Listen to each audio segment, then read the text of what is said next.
Hello, and welcome to the Point in Progress Podcast, episode 49, your one-stop shop for news, recommendations, and some spicy takes. Join 5 friends across 3 time zones and 2 countries every week as we discuss all the things we love while still thinking critically about them. I am your host this week, Rivera. I'm also the host of last week, so don't get that confused. Nobody wanted the responsibility. You know what? They know I'm a whore, so I'm willing to do it. So here we go.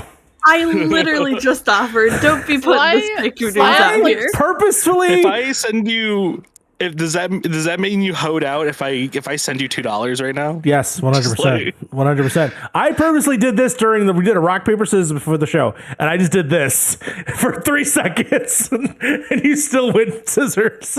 And so I gave you the opportunity. Sounds like another Tuesday. Latency, my dude. I was like in the middle of it. To be honest, though, I wanted to stop doing that. But of course, that is the wonderful Sly. Sly, how are you doing? I'm here. I'm alive. I'm a little bit salty, but it's fine. That is fine. That is fine as well. I'm tired. I don't have sleeves, so that's a thing. I'm tired. I don't have sleeves. I don't have My sleeves. sleeves are gone. Yeah, Somebody took his sleeves. I'm so tired. He was walking in. They just robbed him. Like, hey, he pulled out his wallet, and he's just like, the guy's like, nah, give me your sleeves, and just ripped them off his fucking. Ripped them off of his shirt, the sleeve bandit. And the sleeve bandit himself, Frank. Yo, what's up? I robbed this man of his sleeves. How's it going, guys? What, the sleeve bandit? The wet bandit. Yeah, bandit? who's the dude that is like, nah, give me your sleeves? That's the thing. Somewhere. Is that a real thing? Is there a sleeve bandit? Yo, give me your sleeves. I'm not referencing shit. I just made that up. Well, let us know in the chat if you know who the sleeve bandit is, because if it ain't Frank, then who is it?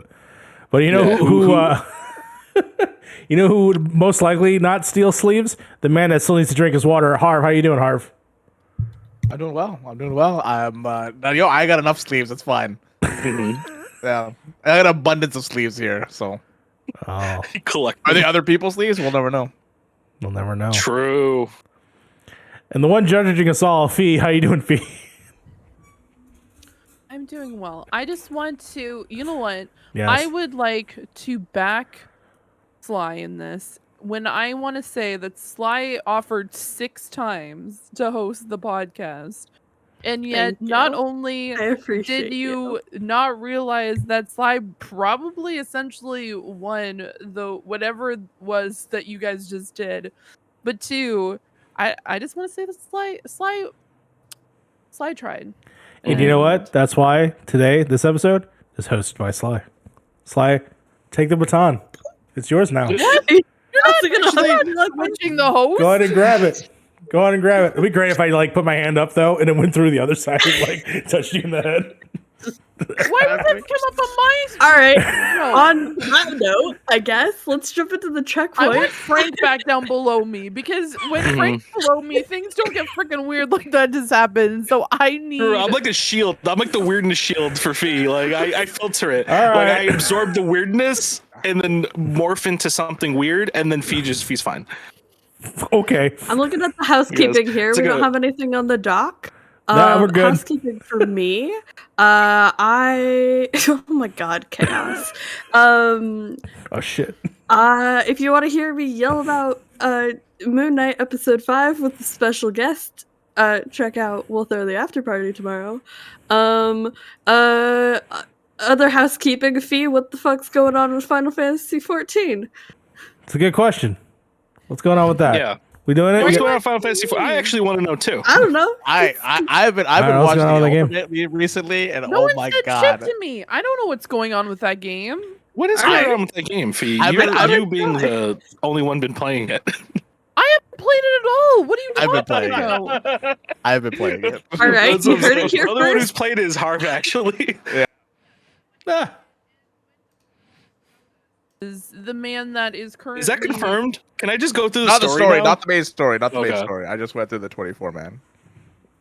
You heard it here first. PiP has But I'm gonna go officially through the main quit story. Final Fantasy 14. Well, I mean, Oh. I want to go through the main story, but no one said anything to me. Yeah, true. I've been watching the Ultimate recently, so that's been taking a lot of my time. That's That sounds like a personal problem. The one housekeeping that should be said though is that officially we will be taking next week off because we're now instituting monthly meetings. That is the first of the month, so that way we can all get together, recollect. Sometimes we get off track. We're going to try and recalibrate that and make sure that we all understand what the plan is for the next several months. So going forward, we'll be having first Fridays, no shows. That's right. Mm-hmm. The biggest change. Look at the kitty. Am I actually hosting or is Mario? I honestly don't know at this point. You are hosting. I just wanted to add that in. I don't know why you didn't type that How in. about you just be one host together? Collective. We co-host. How about that? Oh my gosh, I have to send Fee the Harry's house track list apparently. The Sly Somebody Rio. else riff for a moment. I You are now- I just want to say no. I Thank you.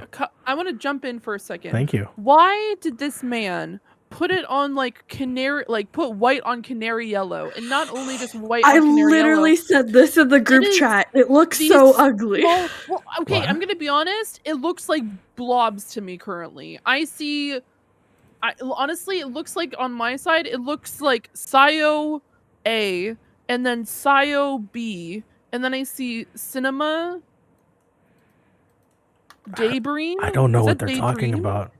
What is this? Did I miss Hold on, something? I'll send you. I'm it's missing the some track context. list for the third Harry Styles album. Oh, Harry Styles. Okay. I was confused. I'm trying Star Fox? to get an image for you. There we go. I fixed the cameras. It's so hard to see. That can only be, that can only But be weird to it's Harv not. now. Music for a sushi restaurant? Oh my god, this is everything I need. What the fuck? Wait, there's a Harry Styles sushi restaurant? No, okay, by the way, that's the fucking Oh, I list. went the wrong way. Gotta go like this. Oh yeah, there we go. Yeah, Gotta go that way. Like, ah! What is this? What am I looking at? I don't know. Okay, it's Harry Styles' track list for his new album that's Why coming would out. you put these colors here? What the fuck is this? It's horrible. It's the literally I Hurting my love eyes, her honestly. worst Yeah. I don't even know what I'm looking. Oh, you put it in control room? Is that what happened? Is that what you did? Yeah, it's like a control room. Yeah. All right, I'll fix I it. gotta blink uncontrollably while looking at feel your like album I cover. feel like my It sucks. prescription just went up by like 2 points. Oh, Because of this fucking people watching the video. I'm not showing you that. I can't even see it. That's worse than Cyberpunk. literally people need to be so mindful of color contrast, and it's so easy. There's a website. It's gosh. It's like W3 accessibility color picker, whatever. And Yeah. you can literally insert the colors you want and it'll tell you if it passes contrast ratios or not. It's so easy. Every designer should use it. Who the fuck isn't? Like, come on, this is basic stuff, people. To explain it to the audience, it looks like mustard yellow and white text, and it looks awful. No shading whatsoever. It's mustard and mayonnaise all over It's mustard and the mayonnaise. square. Yeah. There you go. Fee in the chat is The provided. website Ugh. is webaim.org. There you go. Just contrast checker. It's so easy to use. Okay, but I'm gonna take over the podcast for a second. Okay, Oh, right we got a now. third We have host third now. hosts. Everybody's hosting today. No, this is Fee's like small segment where I talk about this particular album. Okay, music for a sushi shop sounds really good. I do like As It Was, which I'm currently listening to right now. How did Harry Styles why? I don't know. I don't know how, who, why he did this. Cinema sounds good because I like the song Cinema. Keep Driving. I thought it said Keep Diving for a little bit. But that's not it is. But like all these sound like good. I just want to be able to listen to them first. But As It Was is really good. But music for a sushi shop, making a sushi restaurant seems pretty legit because, man, sometimes you go to a sushi restaurant and you're like, what the fuck? What kind of music is playing right now? Because like one time, True. like the last time I went to, like, it wasn't last time I went to sushi, it was the time before. They played the same Lady Gaga song twice in a row. No, it wasn't. It was Lady Gaga twice in a row. And then they played Adele for a little bit. And then they just randomly out of like the blue started playing some like city pop music. And then they played, some League of Legends 2018, like circa 2018 championship music. Checks out. And I'm like, who? That is Okay, Yeah. I like Yeah. it. That sounds like a sushi a restaurant. choice. But like that was I'll be all real it with you. like Fee's onto something here, because when we go to like Kuma's Mario, I'll be real with you, that music makes the burger like 10% better. 100%. Yeah, I agree. Like when you're eating a giant like heart attack inducing burger and you got like Pantera in the background or some Ozzy Osbourne, like that's exactly what I want to listen to while I'm destroying my body. Yeah, totally. 100%. Yeah. Also, Harv, the biggest Harry Styles fan who loves every single one of his songs and never has any issues with any of his music. The other song is starting to grow on me a little bit. Oh, as it was growing on you, or is it the one that came out with the music video? As it was. Yeah. Because I'm hearing it on TikTok a lot. That's why. 2 Harry Styles songs, and I only know them because they're on the 2 playlists I listen to when I read fan fiction. Yeah, the "Feel Like a Woman" song, right, with the Shania Twain. That's a great song. I don't know. I know Golden because it's on a lot of Buddy playlists. There's a lot of Buddy edits to Golden. I'm lost in this whole conversation. I saw a TikTok. Anyways, we've been watching and playing. Am I hosting rec again? What's happening? No. I just want to make sure that Mario knows that the Shania Twain song is actually... That was a joke. Okay, thank God. Okay, I just wanted to make sure. I didn't know. I smiled right afterwards. I saw a TikTok where this guy right now. was... He's blind. Did you get dilated? What's happening? Did you get your eyes dilated? No. She doesn't have on. Oh, okay. I just don't have glasses on. That's it. Oh. Sorry. My freaking optometrist was in a car accident, and I'm like, what the fuck? What? Okay. Wait, what? Anyways, Excuse me? we've been watching a lot of shit lately, and we're going to talk about all of it. I have no idea who the fucking host is. I'm just going to bring it up. Fee, what have you been watching? Because it clearly looks like you've been watching a lot of crime, and I want to know about your crimes.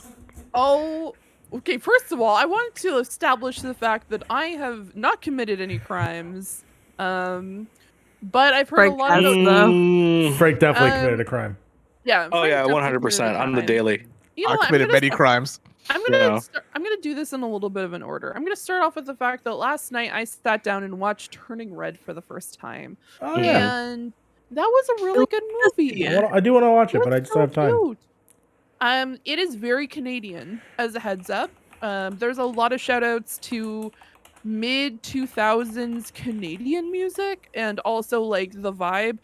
Mind you, I'm not from Toronto, but there's like the money, there's just specific references about Canada multiple times throughout the movie.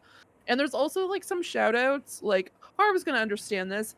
When there's a specific moment where they're showing the band, they have like the old school like Much Music logo on the bottom right hand side. Look at him. So I have no idea what the fuck you're talking about. Well, that's the whole point. That's why I'm talking to the only other Canadian on this podcast.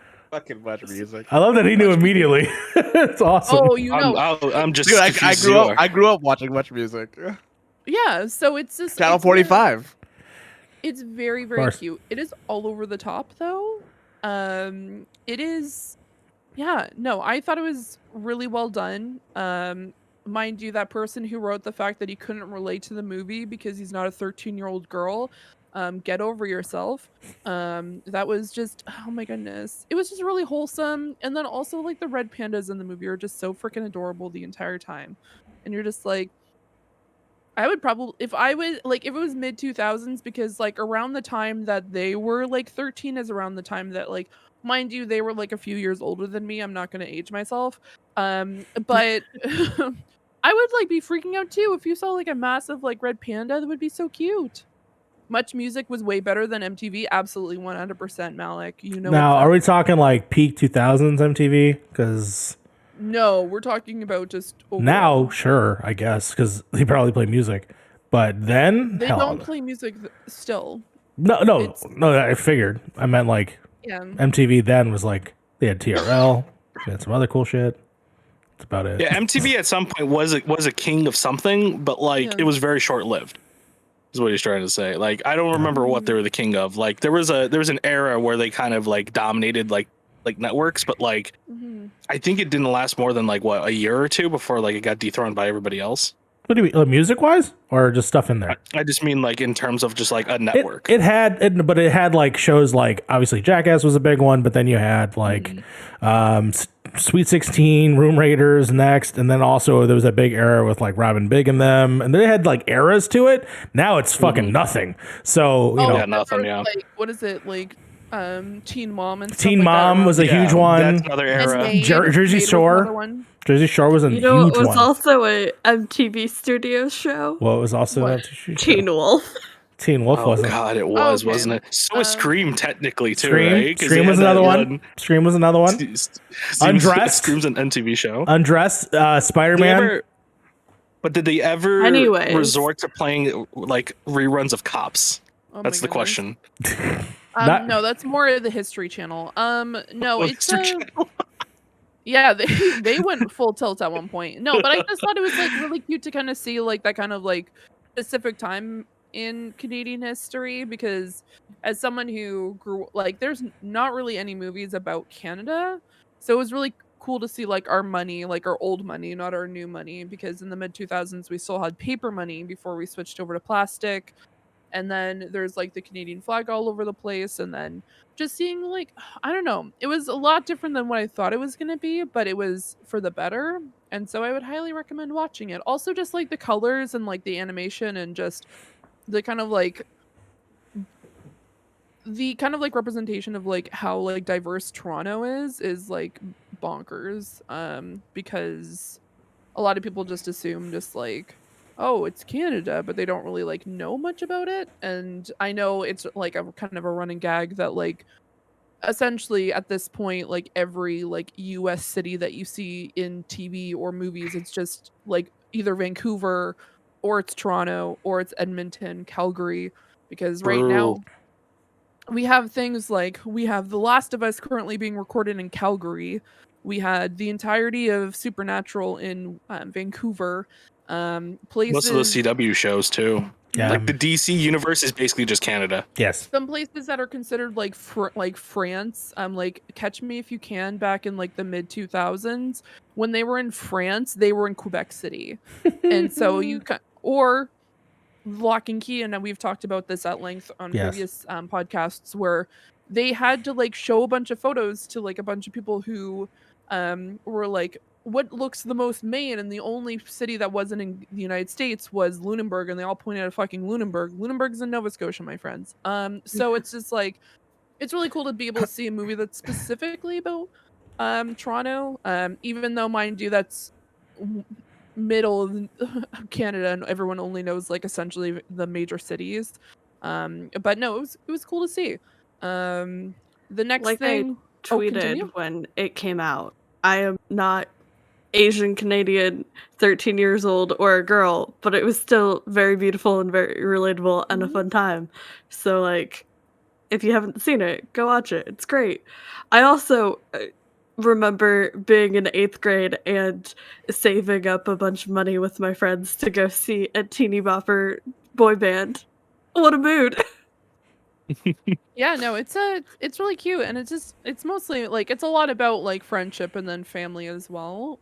So it was just a really kind of like wholesome movie. So I would really recommend it. Also, I kind of want to see it as a video game, because like her turning into a panda and like switching between the red panda and herself, especially near the end of the movie, I'm like, I could see this as a freaking video game and not like just like a silly like, oh, this is a Disney like or like a Pixar game. Like I could see this as an actual like game where you're like going through. So it was. Really Get well ready done. for Kingdom Hearts 4. Yeah, there you go. Basically. There you go. I mean, yeah, Watch Sora turn red, which would be weird. yeah. Yeah. I've been watching way too much Depp versus Heard. If you're not Oh, yeah. familiar, it has been essentially like on my third monitor every single day this week and last week, on average about 7 to 8 hours a day. So it Jesus has been Christ. it has been a lot. Mind you, a lot of it is muted and stuff like that, but there was some like really funny highlights. For example, the security guard from Columbia East who decided to do his testimony in his car vape say that he did not want to do he didn't want to do it anymore, and then proceeded to start driving midway through his testimony, and was vaping while driving without a seatbelt on while he was doing his testimony. And then that was when they were doing his You give a questioning. fuck? Oh my What's god. going on in this fucking case, dude? What is going it baffles me. It's like a movie, but Yeah. it's not. It's real life. But they're treating it as if this is a fucking movie. Frank, this will be like the next American Crime Story. Like whatever the fuck those shows are, this will be reenacted in like 5 years. Yeah. Also, Shannon Curry, one, she is insanely attractive. Two, she's incredibly smart. Is that the forensic psychologist or whatever? That is the My forensic entire For You page has been simping over her. chef's kiss. She's highly educated. If you want to go see some really interesting stuff about psychology, and then just also kind of her breakdown of what Amber Heard is actually going through. Also, if you want to hear about the Muffin Man, I would highly recommend watching that portion. Wait. The Muffin Man. Whoa, hold on. Come on, Fee. You can't just say that. You can't say that and then just glance over it. What the fuck is the Muffin Man? I typed in Stephanie Curry is her name. Shannon Curry? I put in Curry? Stephen Curry showed up. Basketball player? Yes. What? Oh yes, How do you Steph fuck Curry, that up that famous basketball player. Wait, how does that happen? I'm sorry, Shannon? Shannon Curry. Thank you. Dude, oh, my rib. All right, okay, for one, let's derail that, I guess. Muffin Man? Okay. The Muffin Man. The fucking Muffin Man? Okay, what is going on with the Muffin Man? Please elaborate. Okay, the Muffin Man is the fact that Amber Heard's essentially team tried to downplay or essentially get her impeached out of the trial because it was told that in the middle of one of her meetings with Amber Heard, what she usually likes to do in her office is she likes to have muffins for the people who are going to be in her office just to be able to enjoy. And so they tried to say the fact that she told her husband to go buy muffins specifically for Amber Heard.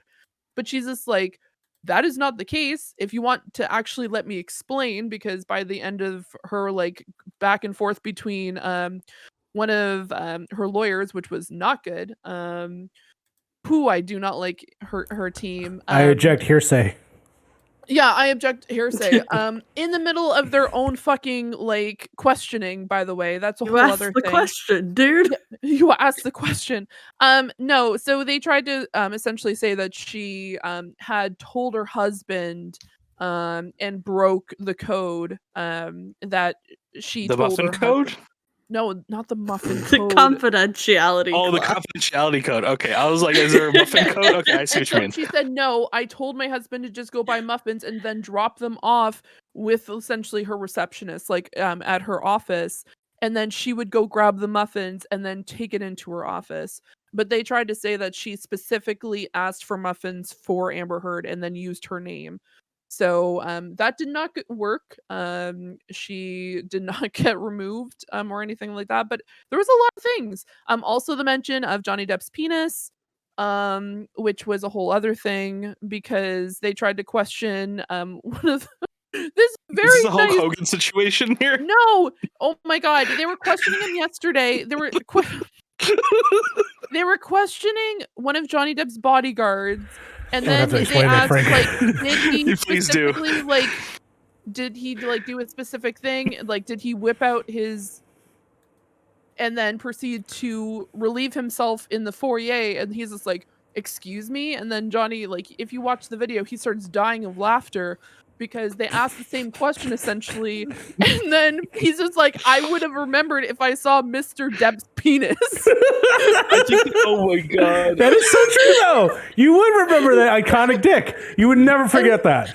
I would never forget that moment. 100%. It's a very much a TLDR, but no, it's been very interesting. That's good. I have been watching Legal Bites, by the way. Definitely check her out.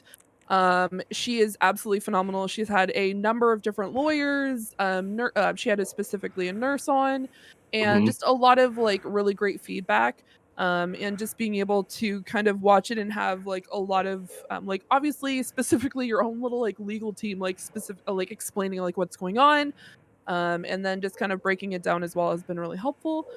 So highly recommend it. It's been really It's super interesting. interesting. It's fantastic. So crazy. I think that I saw something this week. I haven't been able to pay attention to it just because of work and everything like that.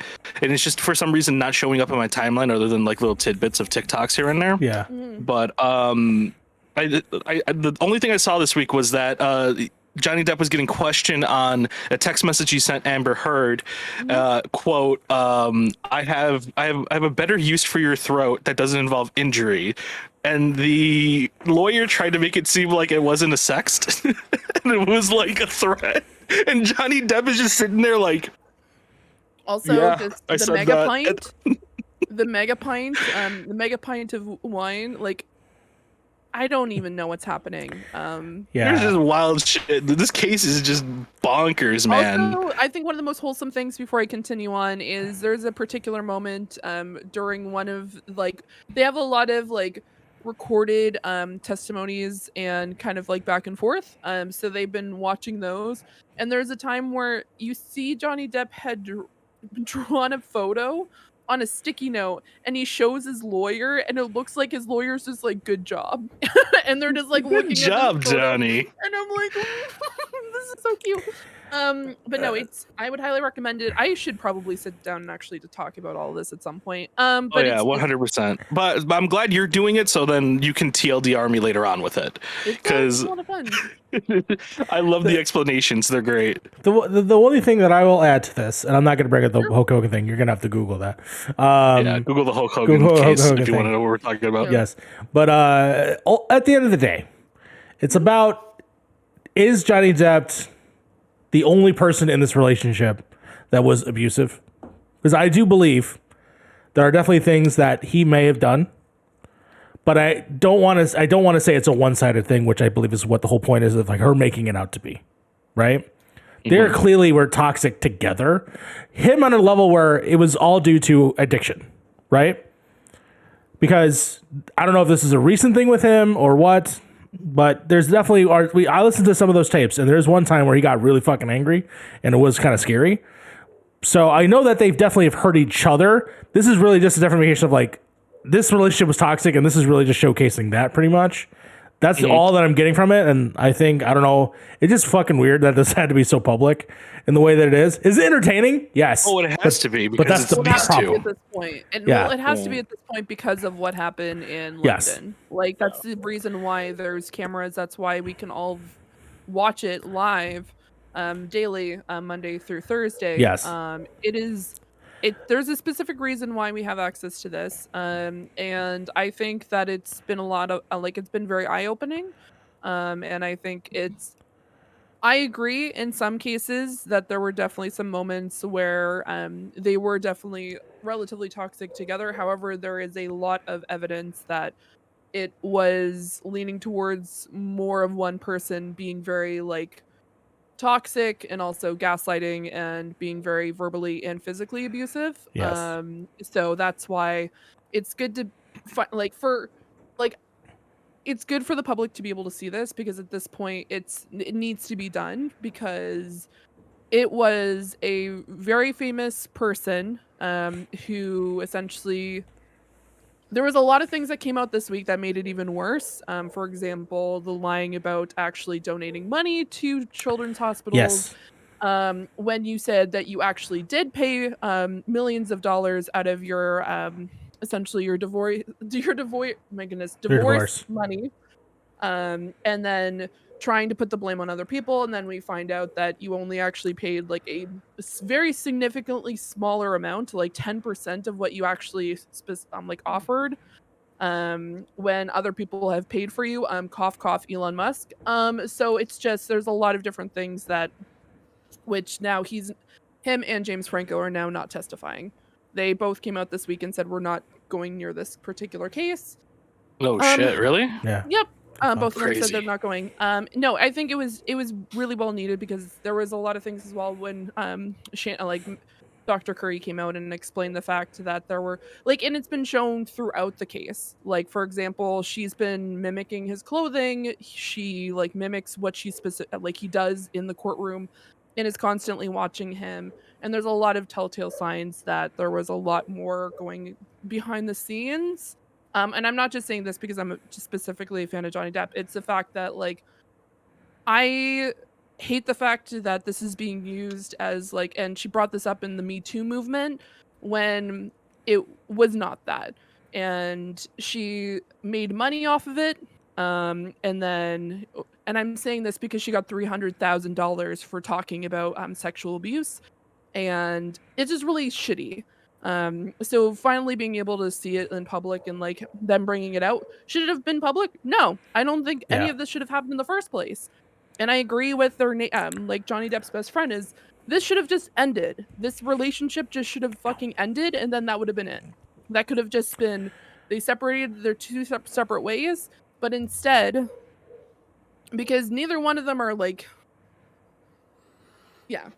I could go on about it. So no. On a lighter note, I've been watching a show before I like draw. It's called Old Enough. It is a show from Japan, and hold on to your seats because it is about young children from the ages of 3 to 4 years old who are doing their first like errand for the first time in Japan. So their parents give them like a little like bag with a totem or like specifically a sigil or like a sign and whatnot.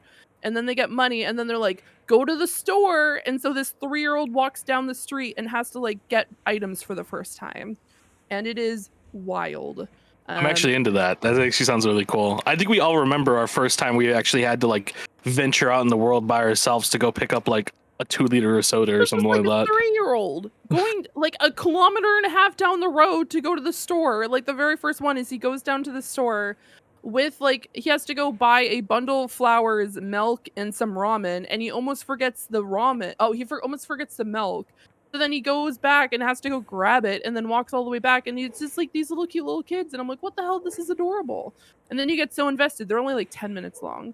But it's they're just little like mini episodes. Yeah, they're like little mini episodes. But it's just like it's really lighthearted. There was a YouTuber called Northern Lion who recently had a kid and was just like, I've been watching this recently. So we've been watching it. And it is very cute. Yeah, that's about it. Very cool.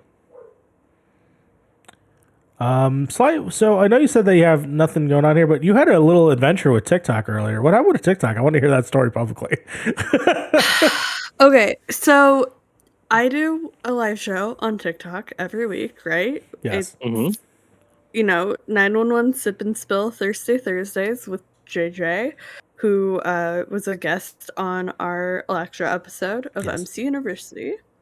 And so we go live on Thursday nights, usually. This week we had a little bit of a JJ had a family emergency, so we were doing it today.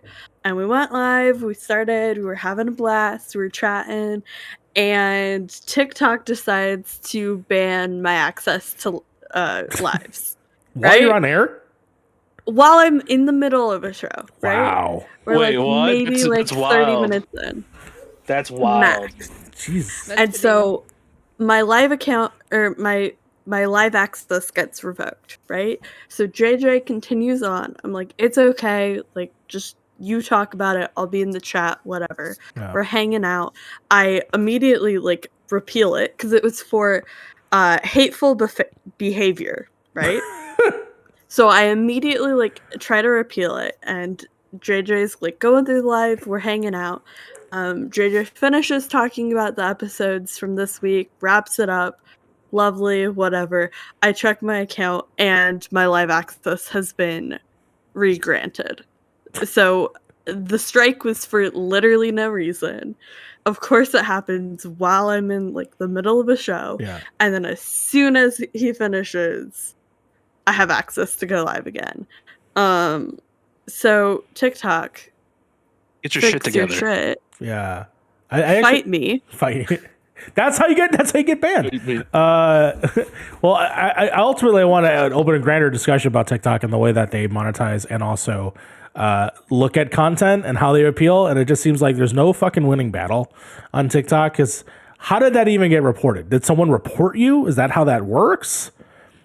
Versus like they just noticed you said something or consumed something of what you said, and therefore they're just like, sometimes it's off. it's somebody reporting, sometimes it's algorithmic based. Yeah.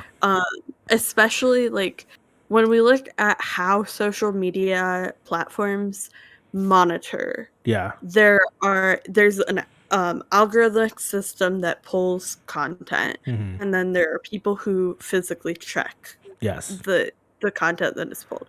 And that's important because people put a lot of nasty shit on the internet, right? That's a given.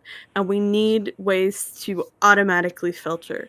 But TikTok uses their algorithm to suppress and weaponize against marginalized creators. And we know that. That's just fact. We look at when you post content with captions talking about marginalized communities and without captions, the one with captions will get suppressed, less views, or won't be shown on the For You page. The one without will be shown because it's easier to monitor text than it is audio, right?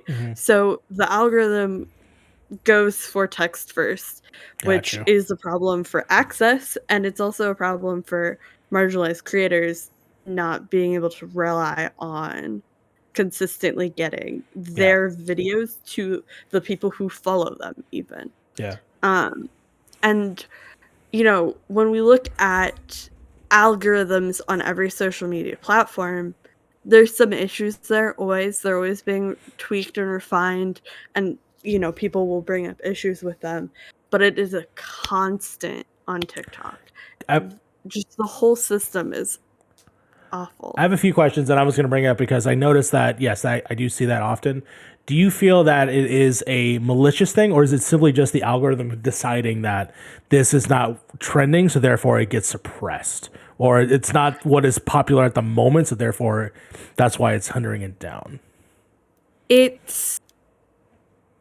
I can't say it's malicious because they try to disguise it as anti-bullying, which is a problem. Because when we're looking at what TikTok deems inappropriate, it is often terms that have been reclaimed by communities, because especially marginalized communities have a tendency to reclaim words that have been weaponized against them. So honestly, it was probably because I said something like queer, because I am a queer person. And I use that word to talk about like queer media and queer topics. And that, for a period of time was considered a slur and is often a word suppressed by TikTok. I think we had a conversation about the word fruity, right? About like taking fruity, it back. Fruitcake. Yeah, fruitcake and all that. That being a word that may be considered with the wrong they'll suppress words like black. You can't say black, which is a problem because, A, it's a color, and B, there is people who refer to themselves as the black community. Like that's you can't suppress the word black. That's a problem, TikTok. And so if you put your feet like this and then you're just doing this nonstop on a live stream, it looks weird, but apparently that doesn't give you submissive. You know what I'm talking about? Do you remember that trend? I know exactly what you're talking about. Somebody getting railed from behind, like while reading a book or some shit. Yes, and it's just like, what the fuck, TikTok? Like, this is... Yeah, it was a weird trend that happened for like a week or two.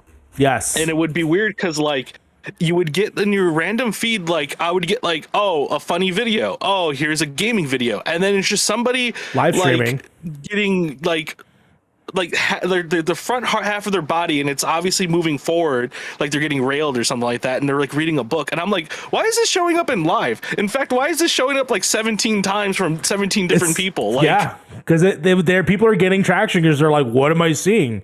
Thinking that someone's actually like doing a sexual act, but really it's just someone just bouncing their feet off a wall. And then the idea of it has been gathering people that will stop for a second, right? Because you're scrolling constantly, and then you stop and they're like, what the fuck's happening? You're like thinking that you're seeing something crazy. But yeah, no, that happened for like a 2 solid. I haven't seen as much anymore, thank God. But I noticed that like I would constantly see that, but I would see nothing else of other places, right? I would see, yeah. So that's the thing. Like TikTok will not catch, explicitly sexual videos, but it will catch videos from people who are fat or disabled or queer or POC. Like those are the videos that are getting suppressed. And like there's so much academic literature out there on the use of social media algorithms. Like go look at a comms journal. There's tons of information out there. It's really interesting to read about. Yeah. But yeah, it's really frustrating how TikTok's algorithm is weaponized against most creators. Gotcha. Fiji has something to say? No, I was just gonna say I'm just shocked I didn't see any of that content because I'm on TikTok a lot and I just never seen any. I didn't see any of that content. Yeah, I didn't see any of that content. Sorry. I mean, I'm essentially on book talk / like true crime / essentially the best way to put it is like gay TikTok. So I'm just constantly over there because it is a safe place to be. Even though they hate and I agree. I see this happen all the time with a lot of creators that I specifically watch, where it's just like they're constantly having to say that they're getting shadow banned, that they're getting banned for no reason, that they're just randomly out of the blue, like they can't do any posts or like they can't do any lives anymore, and so they apologize and then they say, okay, I guess I'm going to YouTube for the week or I'm doing Twitch streams for the week because it seems to be the only place that I can go to, and I'm just like, it sucks. It's just a lot of I don't understand. Because people get away with a lot. I was like randomly every so often, and I get concerned that I'm on the wrong side of TikTok, where I see like essentially like 17-year-old boys acting like they're tough shit, and they go into an elevator and they're all looking at each other, and they're like looking at the camera, and you're just like, what the fuck is this? And then you find out it's people gagging on it, and they're just like, this is like stupid. And I agree, kids, that's not how things work. But no, it's just I don't get it. I don't get.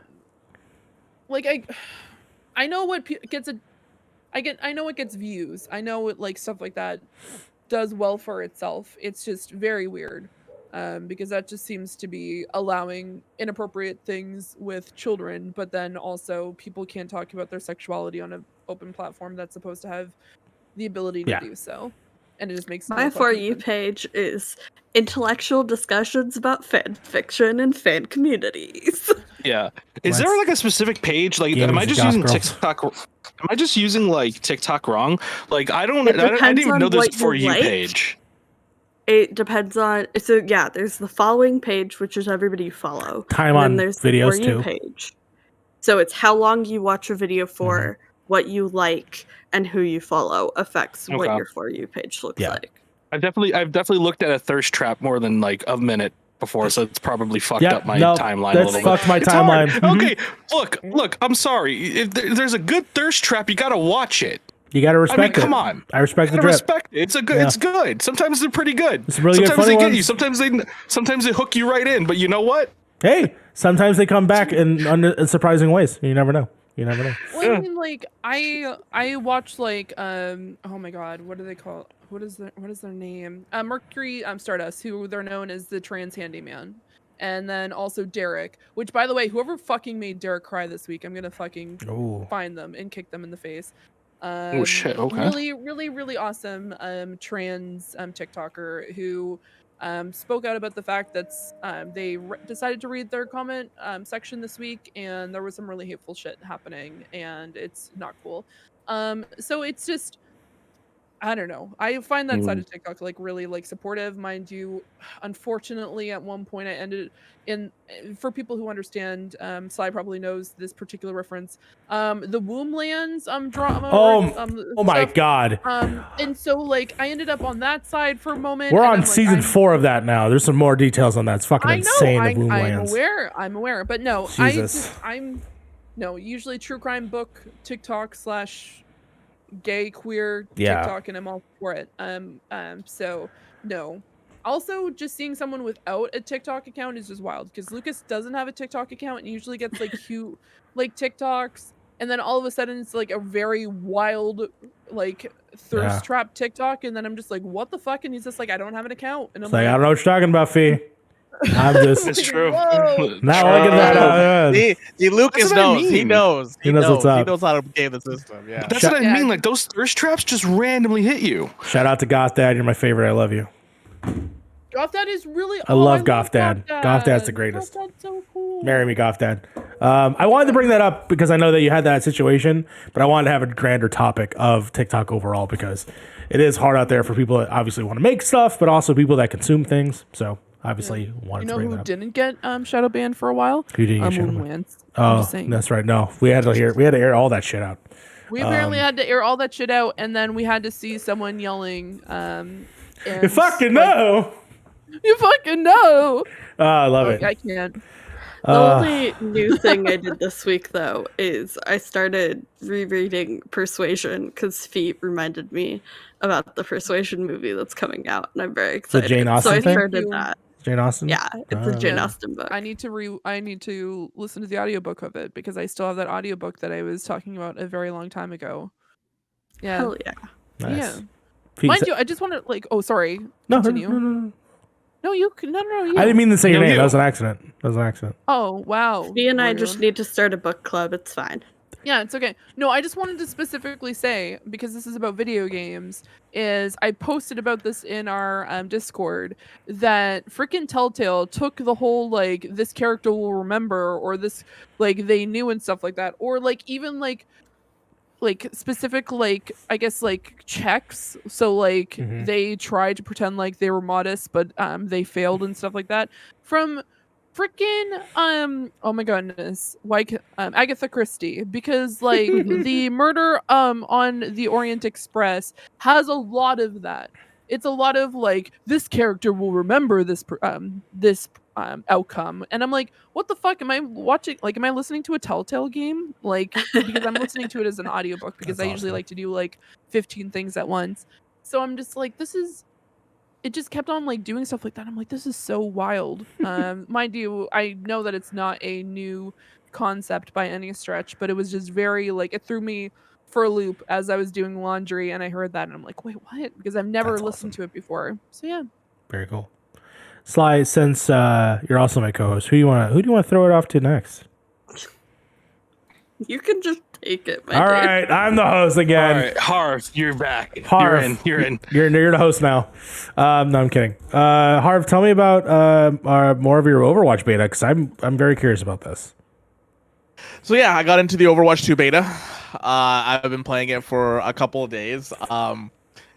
This beta is very interesting to the point where like I don't know why this beta just isn't out at this point, because it looks pretty done for the most part. Yeah. They got the new character in there. She plays really, really well. Sojourn.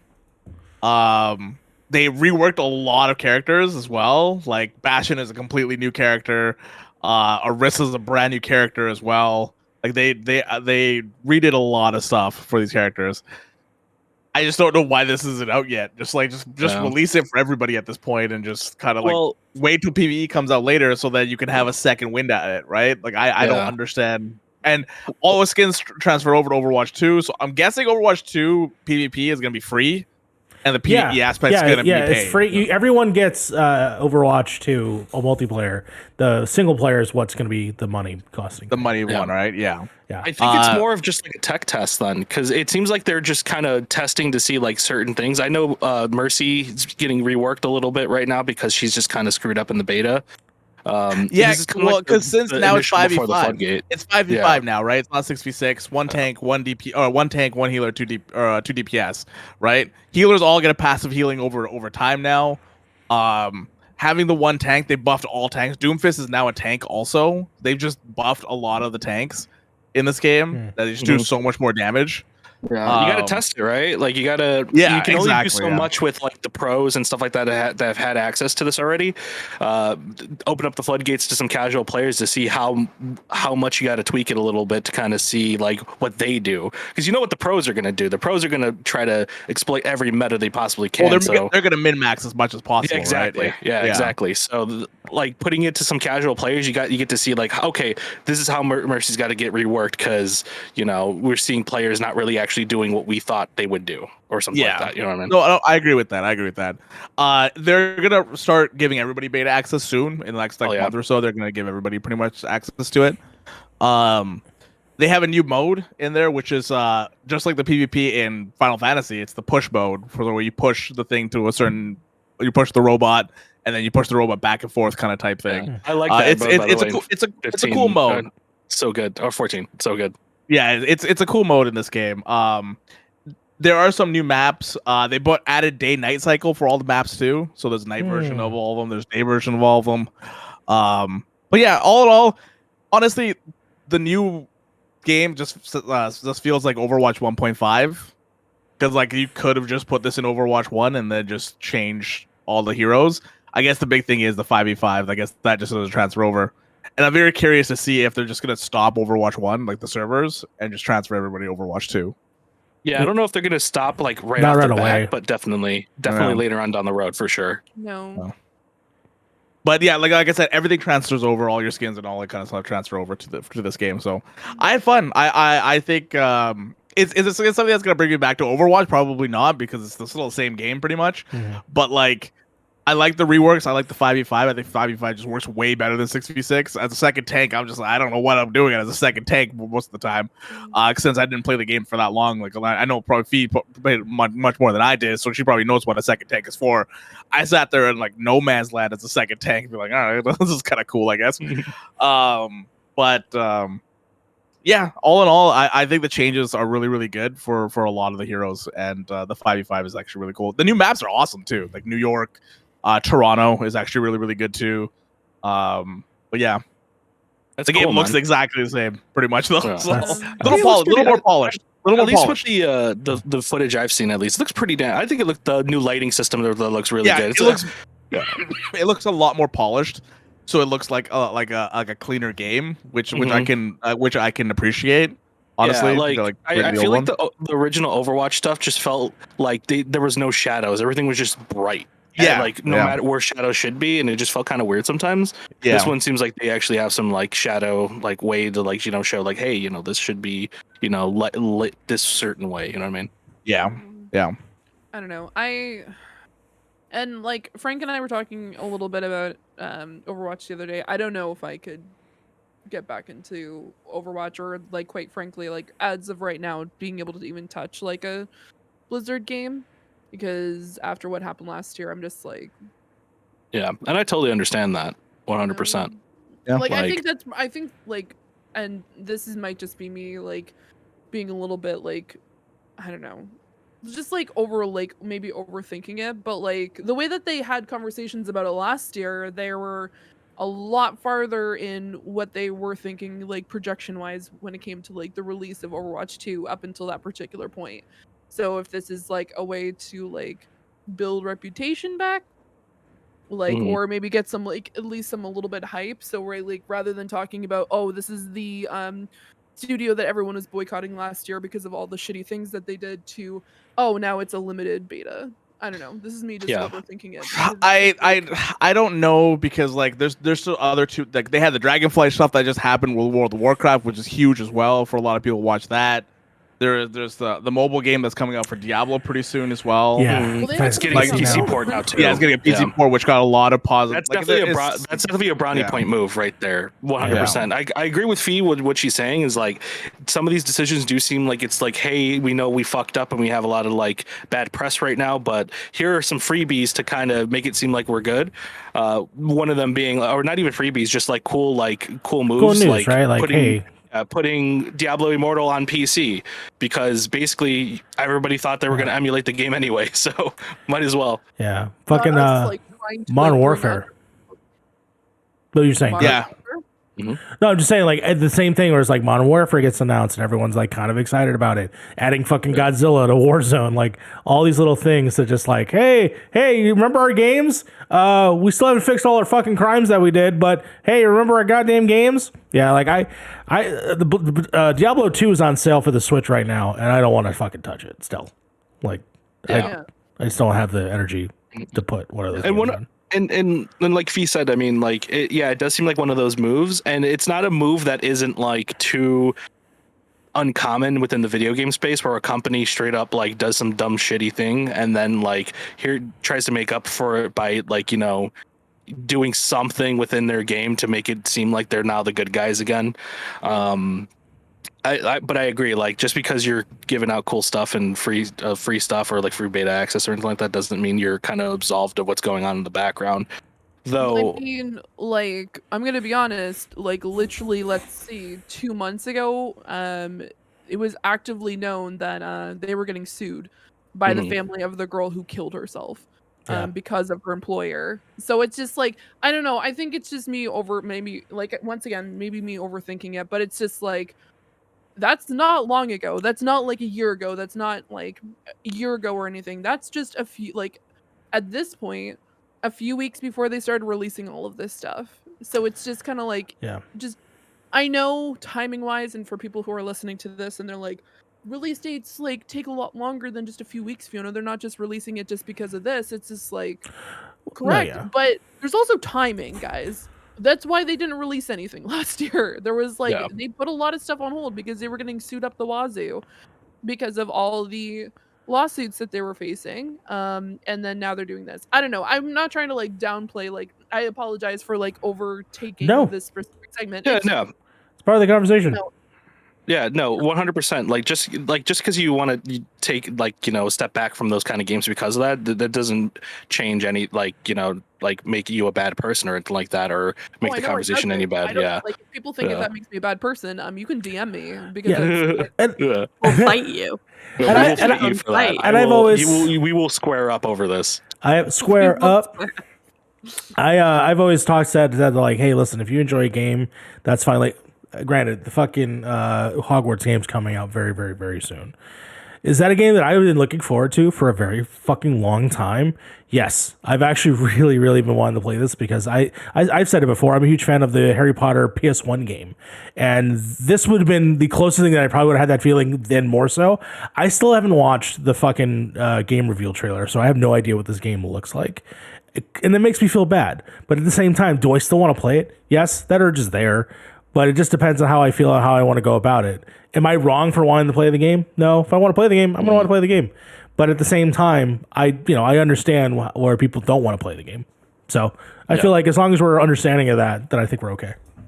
Yeah, no, for I would sure. love Because to like, play that fucking game. I love it. I have a Harry Potter tattoo. Like, I love Harry Potter, and you know, we can love creations and acknowledge that we don't want to support the people creating them.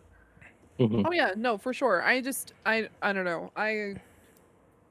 It's really weird is the best way to put it. Mind you, by all means, if it comes out on fucking what is it? Stadia? Game Pass as well. If I don't have to fucking pay for the game specifically, then I forgot. It probably is because they're being bought by Xbox. Yeah, 100%. And that's why I'm saying, I'm like, wait, WB is being bought by Xbox? No, Overwatch. No. Oh, okay. I thought we were talking about Harry Potter. No. Well, I'm talking about I'm Harry talking Harry about- Potter. Oh, Harry okay. Potter. Yeah, she's talking about Harry They Potter. get- Oh. Why would it come on Game Pass? No, I thought you were talking about Bethesda. I'm Okay. sorry. My Well, bad. no, Yeah, because what I'm do you- saying what do you that say? like Okay. right now Yeah. the platforms that are coming out on is Nintendo Switch, PlayStation 4, Xbox Series X, Series S, Xbox One, PlayStation 5, and Microsoft Windows. So I am WB games Yeah. usually aren't on Game Pass, not for like a year or two, probably. So maybe Shadow it might go- Shadow Maybe Mordor. Shadow Mordor, Shadow Mordor. That's yeah. what I mean. The Lord After Ring a ones. certain, after a certain Just amount Cause of time. 4. Yeah. Yeah, After a certain amount of true. time. By the time those came out, though, like on Game Pass, they were like about 1 or 2 years out already. Yeah. I mean, but there's no, other yeah, I games agree. to play right now. I'm not gonna Yeah. lie. There's a ton of other games, but I agree. I think someone said something about pricing, right? Like you said something about pricing free. Like if it's free, like as long as I'm not giving money to the company, like I'm never gonna buy another loot box through Overwatch. Never again. Yeah. 100%. I don't want to. I'm not supporting them that way. But I already own the game. You know what I mean? So like if someone told me right now if I had to buy Might as well Overwatch, use it. I'd tell them to go fuck themselves because I'm not buying Overwatch. Yeah. But like I already own the game, so it's just like it's kind of hard to like I can't. Do I like destroy this game for my roster because of it? That's the only reason why we even played in the first place because we just wanted to play something like. And you'll get those 5v4 or updates. 6v6, You'll get this. yeah. You're gonna get these updates on your copy that you own already too. So that's good Yeah. too. Yeah. Yeah. And also, by the way, there have been day release games from Warner Brothers. Well, at least connected to Warner Brothers, like which Back for Blood was instantly Back for on, Blood. Game That was one of Pass. them. So it might be something that might lead to it, mind you. And I know we were joking about Stadia earlier, but Speaking of Stadia's been Stadia, yeah, speaking of Stadia, Stadia did whitelist like they. I was laughing because it was funny. whereas about to, They you have to square up. They had WB Stadia games. podcast. Speaking of Stadia, That's why I laughed. I laughed at it. I thought it was a good joke. They white labeled specifically one of the Batman games for AT&T, I think. So Yes. like when you purchased an AT&T device, you had access to that game. Yeah, it was the through your phone. 5G offer. I remember this because I got it in my email. They were like, "You want Batman for free?" And I'm like, "I already own Batman, but go on." I got Batman at home. I got Batman at home, but I'll listen to this. Yeah, Yeah. that's cool. No, I want like I'm gonna sit. I love Harry Potter. I've been a huge fan, mind you. I have not watched any of the Fantastic Beasts movie, and I'm definitely not planning on watching it now. But I'm gonna read the spoilers though. Yeah, I it just mean, I'll- sucked, right? Like when you think about it, it's just like that game. Like the money and proceeds will probably go to the estate of that one person more than the actual developers. And developers are the ones who are going to get the shit end of the stick of it because of their actions, basically.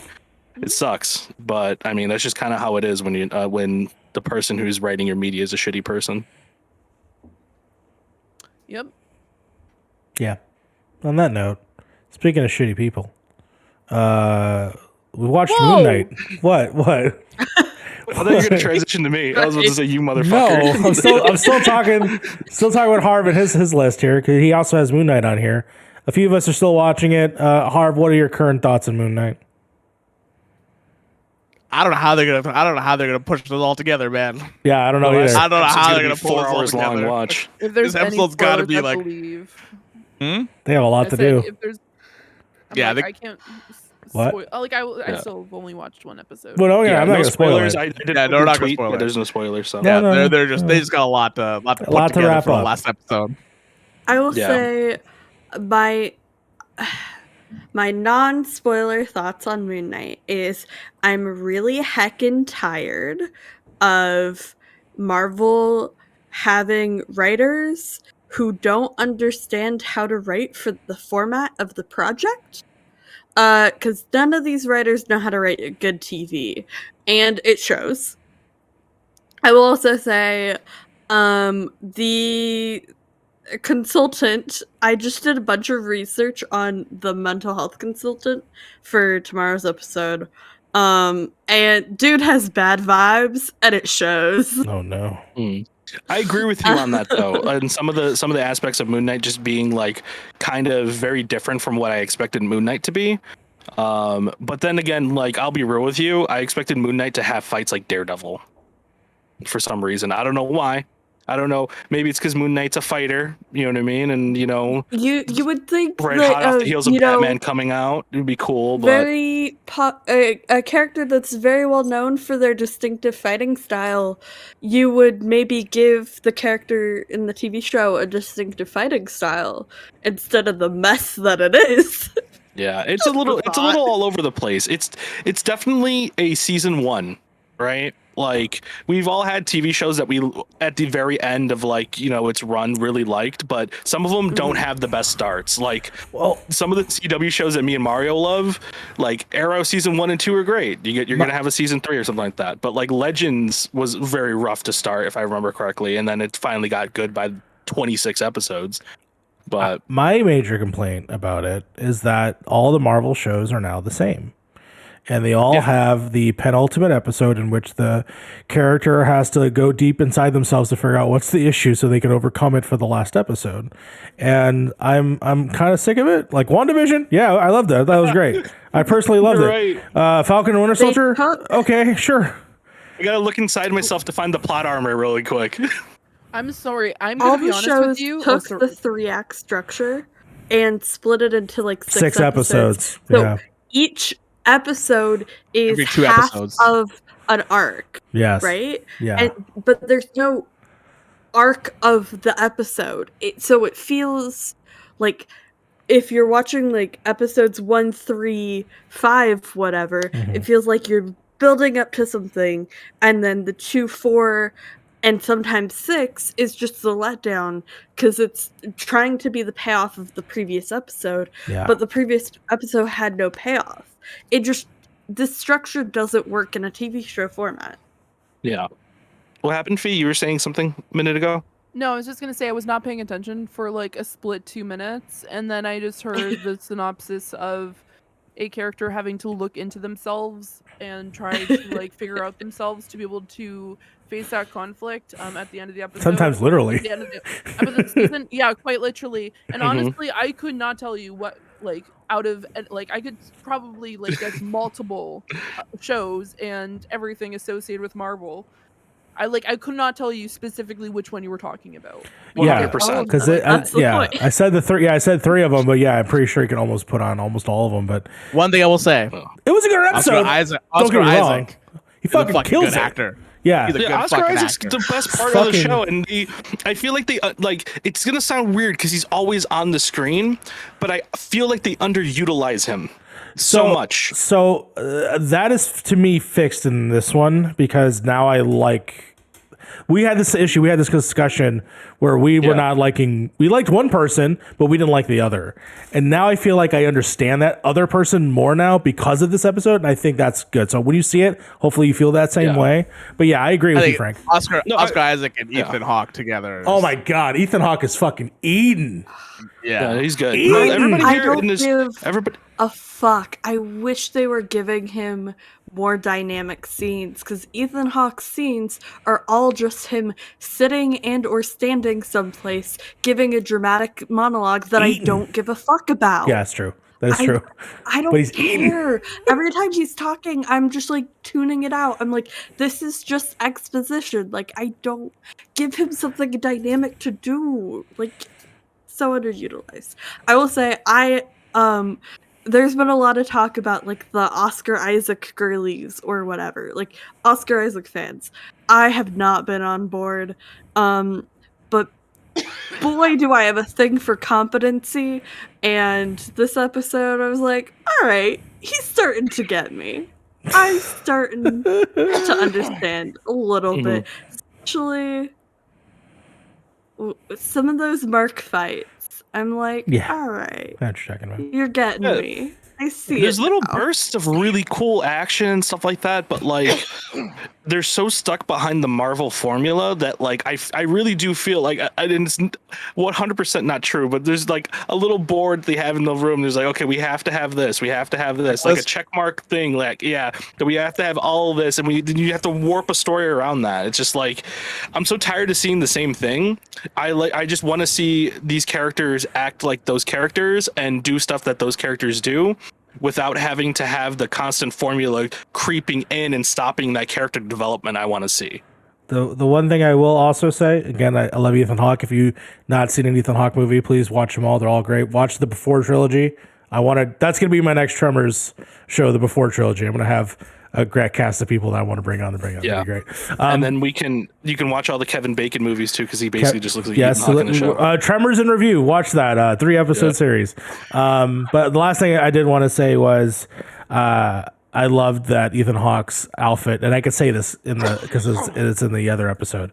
It's just an homage to Stanley, and it's awesome. So really cute, really awesome. Yeah. If you want to hear me yell about Midnight even more, come hang out tomorrow night, 8 p.m. Eastern, after party show on all the socials. And I'm going to talk to Frank about possibly doing a drop in, drop out on that. So because we have a lot of thoughts about Moon Knight, but I obviously can't say a lot of them because I don't want Fee to get spoiled. I don't want to give her enough context clues to kind of piece things together. So, and I know I will give context clues if I did that. So, I definitely want to talk about some of the aspects of Moon Knight, what I think works and what doesn't work. So we probably 100% would do a drop in, drop out once. I hope everybody here is caught up. No, definitely hopefully not too far away from the finale. Even an extra credits if we want. Yeah, there could be extra credits as well. That's true. And Harv, what are some else that you've been playing? You still been playing some games? I've been watching a lot of Final Fantasy 14 because the new Ultimate came out for it, which is the hardest difficulty of content you can get in the game, and it's the Dragon Song War Ultimate. Mm-hmm. So it starts. So the people that are gonna get this are gonna be Fee and Frank. It starts off fighting. Fuck you, audience. 12. Well, anybody else that's played Final Fantasy. That was a joke. 14. That you start with the 12 Can knights. I pause for a second? I know this is going to be a really important discussion, but the way Frank is holding his hand and the way Harv was holding his elbow for a good solid minute, I thought Harv's elbow was in Frank's Can we do that? frame, there you go. And can you do that? Problem. How do we? Oh, like here. Okay, like this. Because your hand was like in the corner or whatever, and it just looked like it was a continuation of his elbow. I love it. Continue. So anyway, Final Fantasy. So the fight starts off with fighting, I think, like 6 of the 12 knights of Thornton, and then in one of the sections you see Harshavan coming in and he dies. He dies again in the fight, and then when those rat bastards, right? And then the second phase is fighting Thoradin, and then his 12 knights, and then you have to fight after you fight Thoradin, after his ultimate mechanics, you fight Astidian and his 2 eyes, and then once you fight Astidian, it rewinds the fight back to the beginning again to fight the knights of Thoradin, and you have to save Harshavan. I was about to say, do you fight Harshavan? You save him from dying. And That's then actually really cool. If you don't do it, it continues the fight how it was supposed, like how it did the first time. But if you save him, you go to the next phase against Thoradin. So you can fail and have to reset, do all of that over again. So you got to do it all over again until you save him. You save him, yeah. That's fucked. I love it. This fight has been one of the coolest narrative things that I've seen this whole community try to go through, because nobody understood what the fuck was happening in this fight, and just seeing people minds blown, just like what is happening? How are we doing this? That's actually really cool. That's actually a really cool idea. Just like to have it like a Groundhog Day scenario, where like if you don't change this one piece of history, then the fight just continues the same way over and over again until you do. Yeah, until you do, until you actually save it. You have to, because like there's a checkpoint after you finish the first section. There's a checkpoint where once you get to Thoradin, we always start at Thoradin, and so you have to go through the fight and then get back into the time loop where it goes backwards. It's just it's so well done. Nobody's finished it yet, which probably nobody's gonna finish it for the next probably 3 or 4 days, probably. But yeah, nobody's seen like the last 2 phases yet of this fight. But it's been really, really fun to watch. Really fun to watch. All right, Mario. You wanna transition us to the next topic? I have to do that. Thank you. All right, Frank. Frank, what have you been doing? Oh man, I love. Frank, tell me about Mario. these tacos. It. You're so cool, man. I know. I thank you. I'm glad you think I'm cool.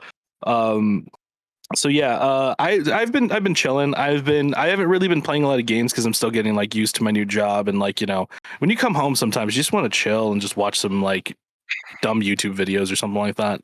That's basically what I've been doing. Either that or playing Cyberpunk. I've got far enough in Cyberpunk to say screw it. I'm just gonna mod the shit out of the game. So I've just been installing mods off of Nexus, just going crazy. Have you finished the game yet? I finished it again. Yeah, I finished it again. Did you get the other ending to it yet? Have you got all the endings to the game? Yeah, no, I've seen all the endings to the game already. They're all pretty good. I don't know which. I think for this one, I chose to do the Arasaka ending, which is just like not the Arasaka ending. The one where you and Johnny just when you go in Arasaka. Yeah. I did that. That was my second ending. I didn't choose anybody else. Said nobody else is dying for this. I'm going straight in. I'm so powerful at that point with a sword that I just go invisible and just slice everybody up.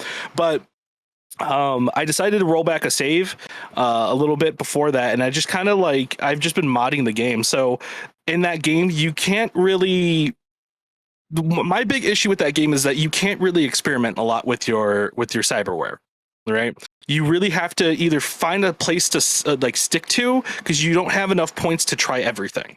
So you either have to use shotguns only, have to use like assault rifles only, swords, guns, or be a hacker, but you also can't do stealth. You know what I mean? Stuff like that. So I thought that was dumb, and I still hate that because there's some perks I would really like to have, and some perks that I have to miss because of my play style. So I said, screw it. I downloaded a mod called you could just buy the perks. So you can basically for 25,000 you can buy a perk point, and for 10,000 you can buy a cyberware mod. Which gives you an actual reason to spend money in the game, because at a certain point in Cyberpunk, there's really no reason to spend money in the game. You can buy mods, you can do that, but you can basically craft everything by the time you get rich in that game, so it doesn't matter. But yeah, I've been having a blast because now my character's literally become God. Nothing can touch him. Like once you buy all the mods, and I can see why you can't buy all the mods in the game now, because it really does make you a little too overpowered for the game to even like kind of do anything at that point. But other than that, I've been doing that. Fee got me addicted to Zach Fox. That's the big thing that happened. Got us all addicted to Zach Fox. I've been listening to nothing but Zach Fox music. I saw a dumb video on YouTube where he dressed up as a gecko to the point where he even painted himself green. And him and some, I guess, psychologist were giving just advice. Yes, a gecko psychologist. Yeah, so he's an actual psychologist. He's an actual guy who dresses. He personally does that every time. And he brings guests. I know he does. But I'm saying Zach Fox guested on that, and I watched that. It was pretty good. It was like 2 hours long. I found out that I got to show you this video, Mario. One of the members from Bone Thugs and Harmony had an interview where he was just spouting some weird stuff about God, like the Illuminati. It was weird. I'll show you this afterward, but it gets weird. And then Zach Fox and who's the guy who did the beat fee Kenny Beats. He's the one, Kenny Beats. Yeah. Kenny Beats. Yeah, Kenny Beats. They were just chilling on a live stream, and then Zach Fox shows him this video, and apparently he could just recite that whole interview by heart and by mannerism. Do you know what interview I'm talking about, Fee? Oh God, no, I don't. Okay, after we're done with the show, I got to show you guys this. This is wild. It's like a 2-minute long interview where you could tell he's just stoned out of his mind, just spouting some nonsense. But yeah him and Kenny Beats, and he's like reciting this whole thing. Kenny Beats says, "Screw it, I'm making a beat out of this." So you made a beat out of it, and then Zach Fox is just like, all right, I'm gonna rap over this. He goes into the studio, and it's like one of those little smaller studios that isn't even like how do I explain this? Like it doesn't look like a real studio. It looks kind of like a bare bones one, right? Mm-hmm. Yeah, it kind of looks like a closet. And he goes in there, and you can see through the window that he's doing something, like he's screaming into this like fucking. It's like a microphone attached to an iPhone, and he's just like this. And he comes out, right, and Kenny's already made the beat, and he's like, "All right, play this." And then the whole time, Zach Fox is just like, "This is some good shit. This is why I'm the best alive. I'm the best rapper." He's just like hyping this shit up, right? Plays the fucking thing over the beat. It's just him going 1, 2, 3, 4, 5, 6, and when When he gets like the numbers, he goes 77, 78, 79, 80, 81. He's like rapping to the he's just counting to 100. Everyone, for context, what happened was last week. Oh God, this is for some reason this is now in a complete arc. Okay, so last week I had one of these cans in my fridge. It fell on my foot. This particular metal part, the sharp part, fell on my foot and cut it open quite significantly.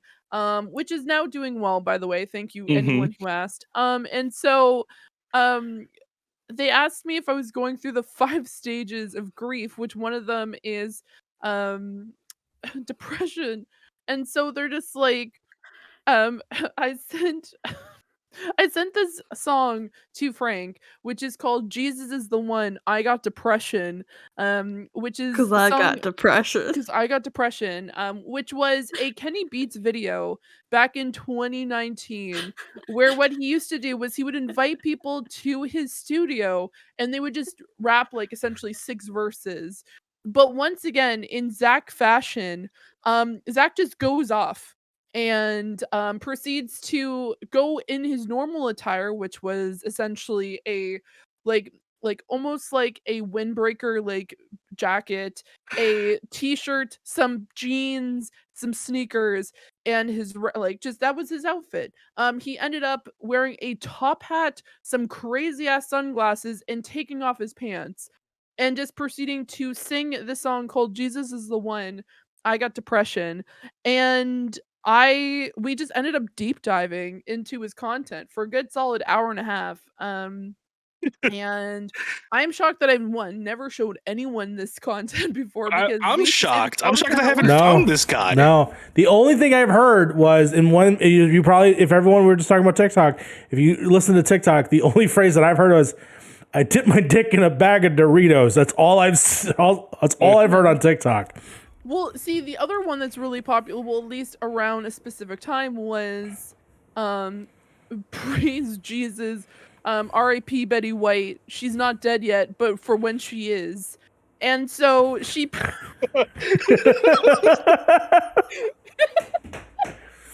I dip my balls in $1,000 dressing. My favorite line of him that has been stuck in my head all week is just like chilling in the crib, no, shirt on, no pants, Donald Duck. And then there was the I was gay, but then was turned straight. I Used had to to be get gay, now it's fucking straightened out. They fucking ironed me out. And not only that, if you watch Oh, this man. video, you can see Kenny Beats' demise when he Just was just lose like, it. dude, stop. This was not what it's supposed to be. And not Zach didn't walk out of the studio. No. He proceeds to continue on for a good Verse solid 2. 5 minutes. 4 scores and 16 bars later. And so he just goes off. So I highly recommend Jesus is the One, I Got Depression by Zach Fox and Kenny Beats. Yeah. Not only that, they have a genius video where they break Oh my, down that was the fucking lyrics. funnier. And so Dude. it is a fantastic, oh my god, it's just so good. All of it. Sometimes you gotta think about the Crusades, man. We're just referencing a video. Just go There's watch. certain things I don't even know if you can say that on YouTube. I'm not gonna say that. Also, On Twitch. I'm not gonna say shout that. out mental illness. Shout out mental illness. Shout out to mental illness. If you got a mental illness, turn the fuck up, bro. Look up, bro. Like, I mean, I dick my dick went up. It's so great. Just please do a deep dive like I did this week. I also listened to Square Up is probably my favorite like fight song now. And then of course, Marinate was also fantastic. So please Let him marinate. Stick as well. Stick was also funny. So watch all the videos. Like it's a whole like visual audio experience that you can enjoy watching Zach Fox. Yeah. So his album covers are some of the funniest things I've ever seen in my life. Yeah, and one of them is just him holding a cigarette with his foot. It's a picture of his feet, a fucking plate Full of or a chicken paper bones. plate. Like the cheap paper plates are like $5. You know, the ones where you got to get like 30 of them to even make them like pliable. And then like it's just a bunch of like chicken bones, like eating bones chicken in his bones while feet. he's holding a cigarette with his feet. Yeah, that's And so then, good. like, Jesus is the one is like almost like a Oh my neon god. lime background with some yellow on it, with what it looks like a browser from Safari, like it's a oh my goodness, a Safari browser that says Fucking Jesus is the one in multiple different colors and italicized. And I got depression in like 1998, like word art in yes. neon pink that goes, I got depression. Harry Styles And- should learn from this because that's clearly better graphic It has a design. skull- Okay, I'm looking at this. It has a skull with sunglasses on it. A shark in motion. Not just a shark, just a shark in motion. A fried egg, like a sunny side up egg. A random like horse, a white horse, and then some like flaming hot Cheetos. Shout out mental illness. Oh man. But yes, Okay, please. I have a very important question for all of you. Yes. What is the a quick phrase that you would use to be like the descriptor of your life, and what is like your song, like your intro music, like you walk into a room, it would be playing? Because for That's a me, hard question. That's a my loaded question, man. descriptive phrase is, I used to be gay and now I'm fucking straightened out. Yeah, they had to iron me out. And my song, like my theme song, my life theme song, is "We Can Stay" by Evan Cunningham. It's the theme song to the podcast to Next Stop. It's very good. Very nice. That song is like my life theme song, and I need to know y'all's. Fucking mine now is Jordan Peele gotta get it out. That was a great lyric as well. Free the nipple. Jordan Peele gotta get it out. And then my song will be the Mentos theme song. The do do do do chua. It's a great song. So fitting for you. Great song. I don't know if anybody else wants to answer that question, but otherwise, there's a line in the song. I don't know what the hell this acronym is still, and I've listened to the song at least like 20 times. The IHY2LN song that he has. Yeah, honestly, that's my favorite song that he has. It's such a dumb song too. Though I would probably say "Square Up" is the song that I would choose for my intro music. Just like lyrics aside, Zach Fox aside, that's a fucking heavy ass beat, man. yeah. That beat exudes chaos, and I am chaos. Yeah. So Very great. that's me. I don't know. Frank, did you talk about these tacos yet when I walked away? Oh, yeah, no, I haven't No, talked I about want to these tacos know yet. about the tacos. Tell me. Yeah, about the it's not that tacos. crazy of a story, but like I thought it was kind of wholesome actually. So let me turn Zach Fox off here. I was listening to that song too. So basically, so I went to my uncle's store. He owns a clothing store. I usually go if I'm around the neighborhood. I go over there, go hang out with him for a little bit, right? And I was originally going to buy an air fryer today and decided, you know what? Not happening. I don't feel like spending that kind of money right now. So then I said, yo, screw it. I was going to cook some food today. And I said, hey, I'm going to buy some tacos instead. Now, if you've ever been in the Pilsen area of Chicago, you know that there are taco spots everywhere. Like every street has like at least 2 or 3. So I asked my uncle, I'm like, yo, what do you think is a good spot around here? Because he works there. He's got to try all of them by this point. And he's just like, yeah, try this place over here. You got good tacos. They cut them into like strips. Most tacos you get here in Chicago, if you get a steak taco, they chop it up. You know what I mean? They chop up the skirt steak. And this one, they cut them into strips. And I love taco places that do that. So walk into this place, right? He's like, oh, you're going to need cash. And I'm like, I got $15 in my pocket. We're all good. I go in there. And it is like this hole in the wall like store, right? I thought this place was closed at first because the gates are up and like the door is open. So I'm like, oh, okay, so they are open.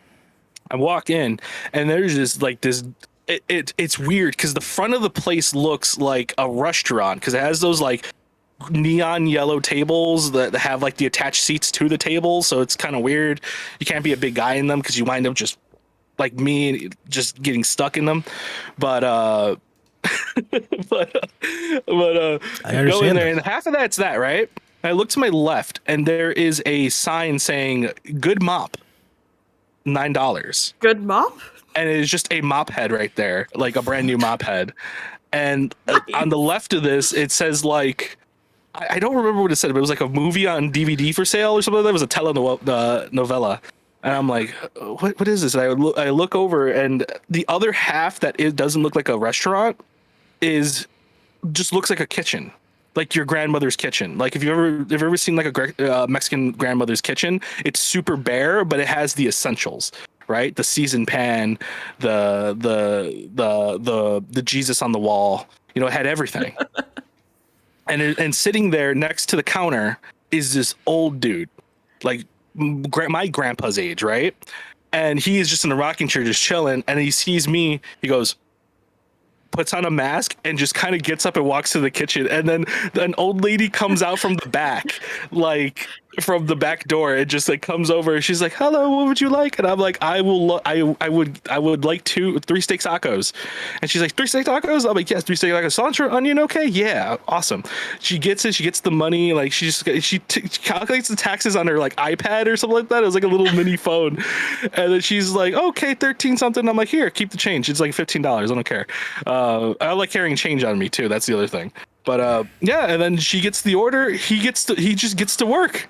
The old man just like doesn't say a word, just starts making some tacos while the old lady is next to him getting the tortillas ready.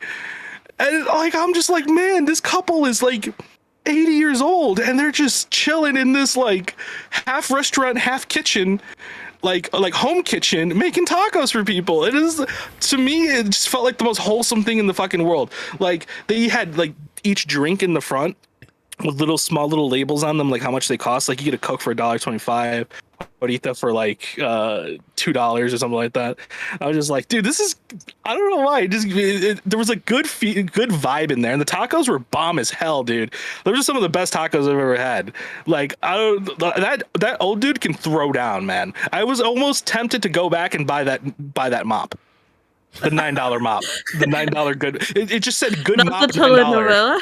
Good bop. I don't speak Spanish, so they ain't gonna help me unless they got captions now. It takes a while to try to get some good mop. You know what I'm saying? It's really hard to find. It's just wild to me because like it was so lax, and the best part is they had like a if you've ever been to like a mom and pop kind of taqueria, you know that like 9 times out of 10 they got some like early 2000s TV on like a fucking pedestal somewhere, and like the most jankiest sound system ever, and this place had like this old school like old Sony thing. They're watching what the fuck is it called? What is that? Telemundo, yeah, they're just watching it on there. I see Bruce Willis in his like Mexican cartel movie, like they're promoting that. I'm just sitting there like, this place is kind of awesome actually. But yeah, like best tacos I've ever had. I'm 100% going back every single time, and I'm gonna buy more tacos. Fine, come to Chicago, get some tacos. Oh, best part too, right? I can't fly to Chicago just to get some fucking tacos. I'm tacos with these people. It's so great. The best part was, I think what solidified that this was special was that, so she puts she hand did like the cup for the sauce, for the green sauce and the red sauce. She like, you know, like she got a spoon out and she put it in the cup, and then she had like the limes ready, I guess, and she put the limes in. But then the thing that like solidified this for me was, she took the tacos, she put in aluminum foil, and then she bought a Ziploc bag and put them in the Ziploc bag and closed the Ziploc bag up. And I'm like, my fucking grandma does that shit. Like, this is great. This is fucking great. This is awesome. I just found a surrogate grandma. I almost spit my water out. The whole experience was worth every. They're $4 tacos. I will say that. Back in my day, tacos were $2.50. Let's be real here. But I would pay $5 for those tacos just to see these old people smile again. It was glorious. Frank, I don't care what we title this episode. I want it to be titled "I Found My Surrogate Grandmother," episode 48 of the Point in Progress podcast. I don't give a fuck about SEO. I want that to be the title. Mario, as long as you put that as the title, I'll put that as the title. Thank you. I really do hope we never like I really do hope Disney never watches this episode, because if they saw what I saw today, they would make it into a Pixar movie 100%. Oh my god, they kind of like they totally would. There's like an Asian market that I used to go to, like I used to go to it when I was like 8 years old. I like went to it like up until the point that the couple who ran it, um like I think they retired last year, but they had it open for like almost like 28 years. But this place was like, there's other like Asian markets in Halifax, but I always used to go there. One, because like you couldn't see like the back. You could not like, you'd see like the front, like the first row of like area. Well, like they like when you first walked in, on the floor there's a box and it's just full of like Asian pastries that were like the bomb. And then like it's run by like an old Asian couple that were like probably like 4'11", and they'd always like look at me like the husband would always be cleaning, and then he would just like look at me on one side of like the aisle and then like walk away. And then like it was just so cute. It was like adorable. But the aisles, like usually like you'd walk down the aisle and it's like this, but it was like this because of all the items like coming from the top and then like going forward. But yeah, no, they also had dogs. They just had dogs hanging out in the back. It was It's just like, adorable. it was super cute. I And love then their it. entire family worked there. Yeah, no, it was just random because like one day I was just like, oh man, it's like a cute like stuffed dog, and then it barked at me, and I'm like, wait, what the fuck? Bork. You borked at me. Bork? It's the My God. Canadian version. There was at some point too. Mario probably remembers this too. Down by where we used to work, there was this shop that had a white cat in the front window, and I remember seeing that cat almost every day in high school. And then one day it was just. We just never saw that cat again. No. But from what I hear, that person moved. So Okay. because it was my like a neighborhood God. cat. Like people loved that cat because it was always at the front window, but it was on a busy street, so everybody saw Oh. that cat. Was it? I think I know what street you're talking about. Yeah. Okay. By over there by the Gas station? by the restaurant. Yeah. Okay. Oh, it might have been by the gas station. I don't remember exactly where it was. Fair enough. I just know it was on a busy street. Got you. Yeah. Well, you're gonna have to show me these tacos place eventually because that sounds amazing. So that's awesome. And yeah, I guess I'm the last one. Yeah, so I guess I'll go through really quickly. It's only me. It's only me left. So Moon Knight's got me in the mood to actually read Moon Knight comics, and then I learned that one of the last runs was actually done by an artist that I really admire. His name is Jeff Lemire. He, of course, is responsible for such books as Sweet Tooth and XX County, as well as The Underwater Welder, which I believe is another one of his things. He had really awesome, like, scratchy art. He ended up not doing the art. I think it's someone else, but he does a lot of writing now these days. And so he did a Moon Knight run, which I guess a lot of this season is based on. So I decided to pick it up on the good old Marvel Unlimited app and just read some Moon Knight comics, and it's a lot of fun. It's very reminiscent of the show, so I didn't feel too disconnected with the character. So it looks like they definitely took some reverence with this, at least with the three potential characters that exist in the show. So that's really cool. But yeah, it's really cool. The art Run is was that? the Jeff Lemire run, where basically the What year by chance? 2016, I want to say. But basically the premise is that Mark is in a institution, and he is there under the guise of, I think he's with not the creepy therapist lady. yes, Oh, with the God, I creepy hated that. therapist lady. Okay, yeah. Yes, the art is again phenomenal, but it's bouncing through different storylines as well as other things of not knowing if this is real or not, and it's definitely takes its turn in the issue that I'm reading. So very, very excited to finish it, especially if as a sort of a companion piece to this Moon Knight show. And so yeah, I've been actually enjoying my Marvel Ultimate experience, the Marvel Unlimited experience.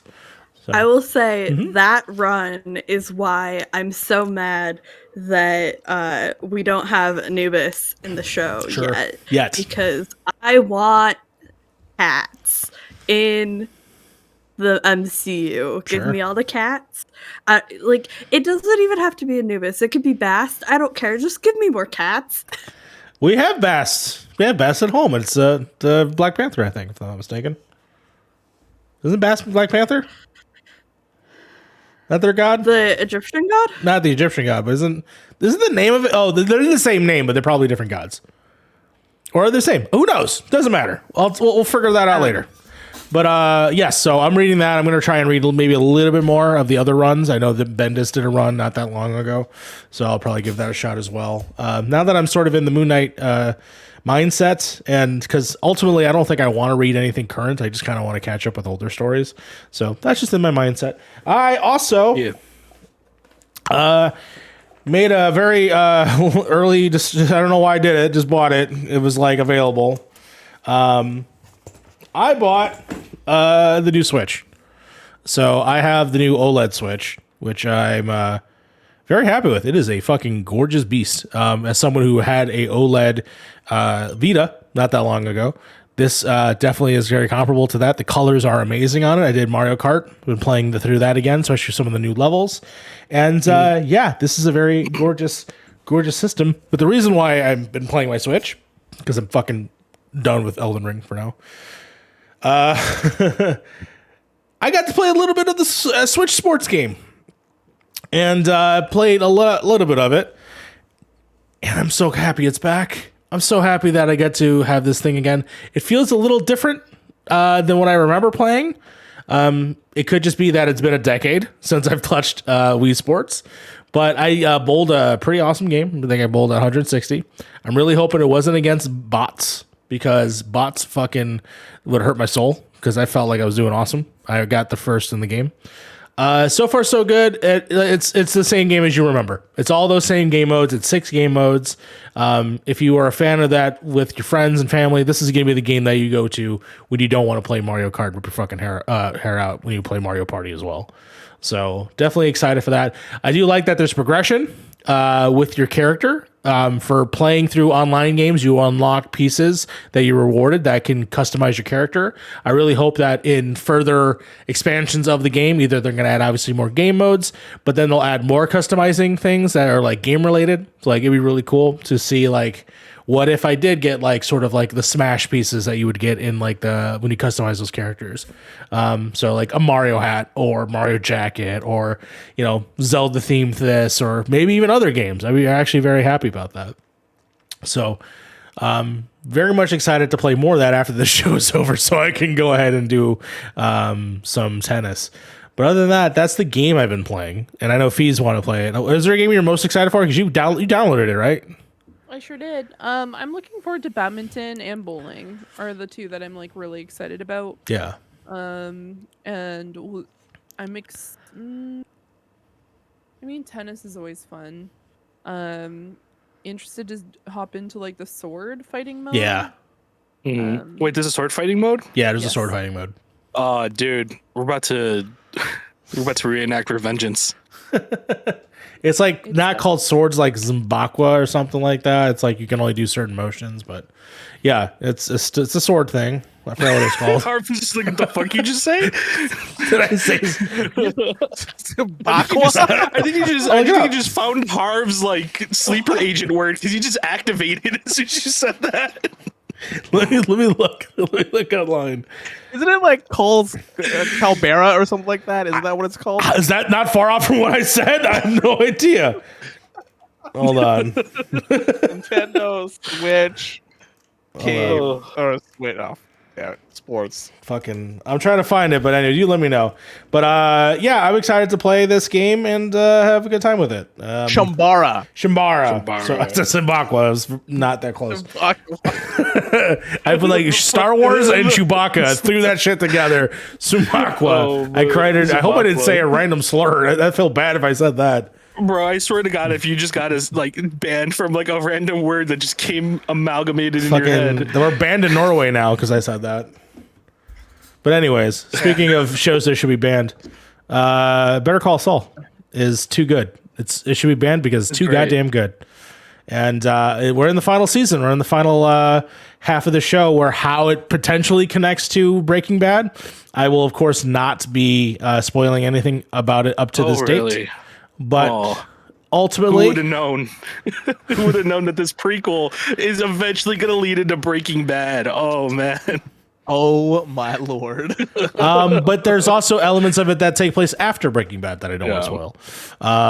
But ultimately, I'm just happy to have the characters that we've come to know and watch them grow through this show, all the new characters, as well as Saul Goodman himself and how he's getting to where he is.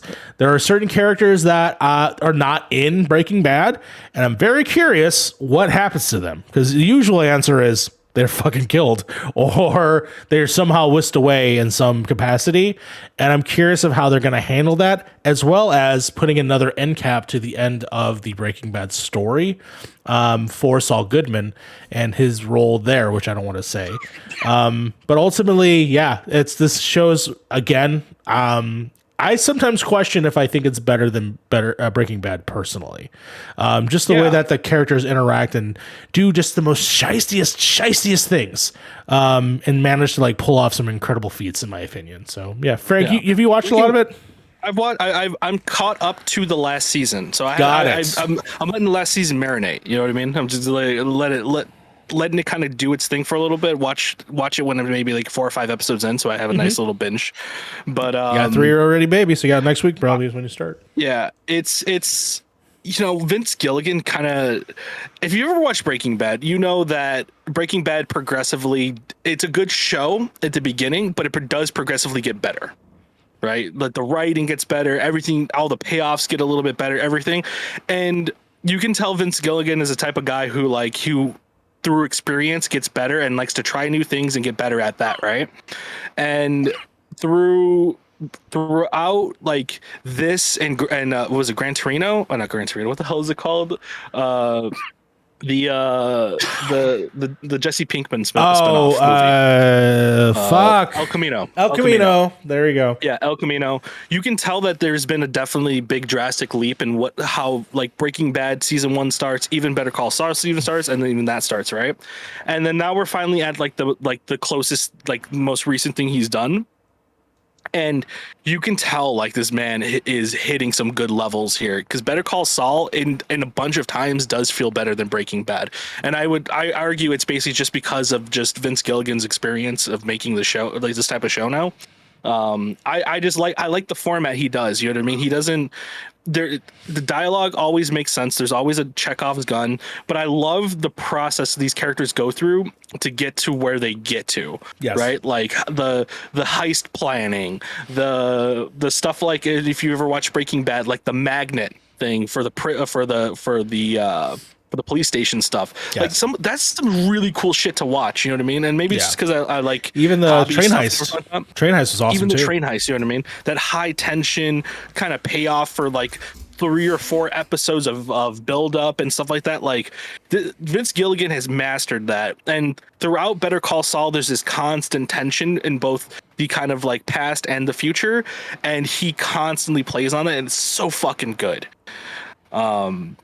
But if you got to watch Better Call Saul. If you liked Breaking Bad, you got to watch Better Call Saul. I know it's not Breaking Bad, and it's not the same character. Like Saul Goodman, you either loved him or hated him in that show, but he somehow makes like, you know how you made Walt a piece of shit that you love. Yeah, he definitely did the same thing to Saul Goodman in his own show, where he made a piece of shit very lovable and understandable of why he became who he became. Yes, Saul Goodman reminds me of not Saul Goodman. Better Call Saul is like a slow burn. It's a slow burn.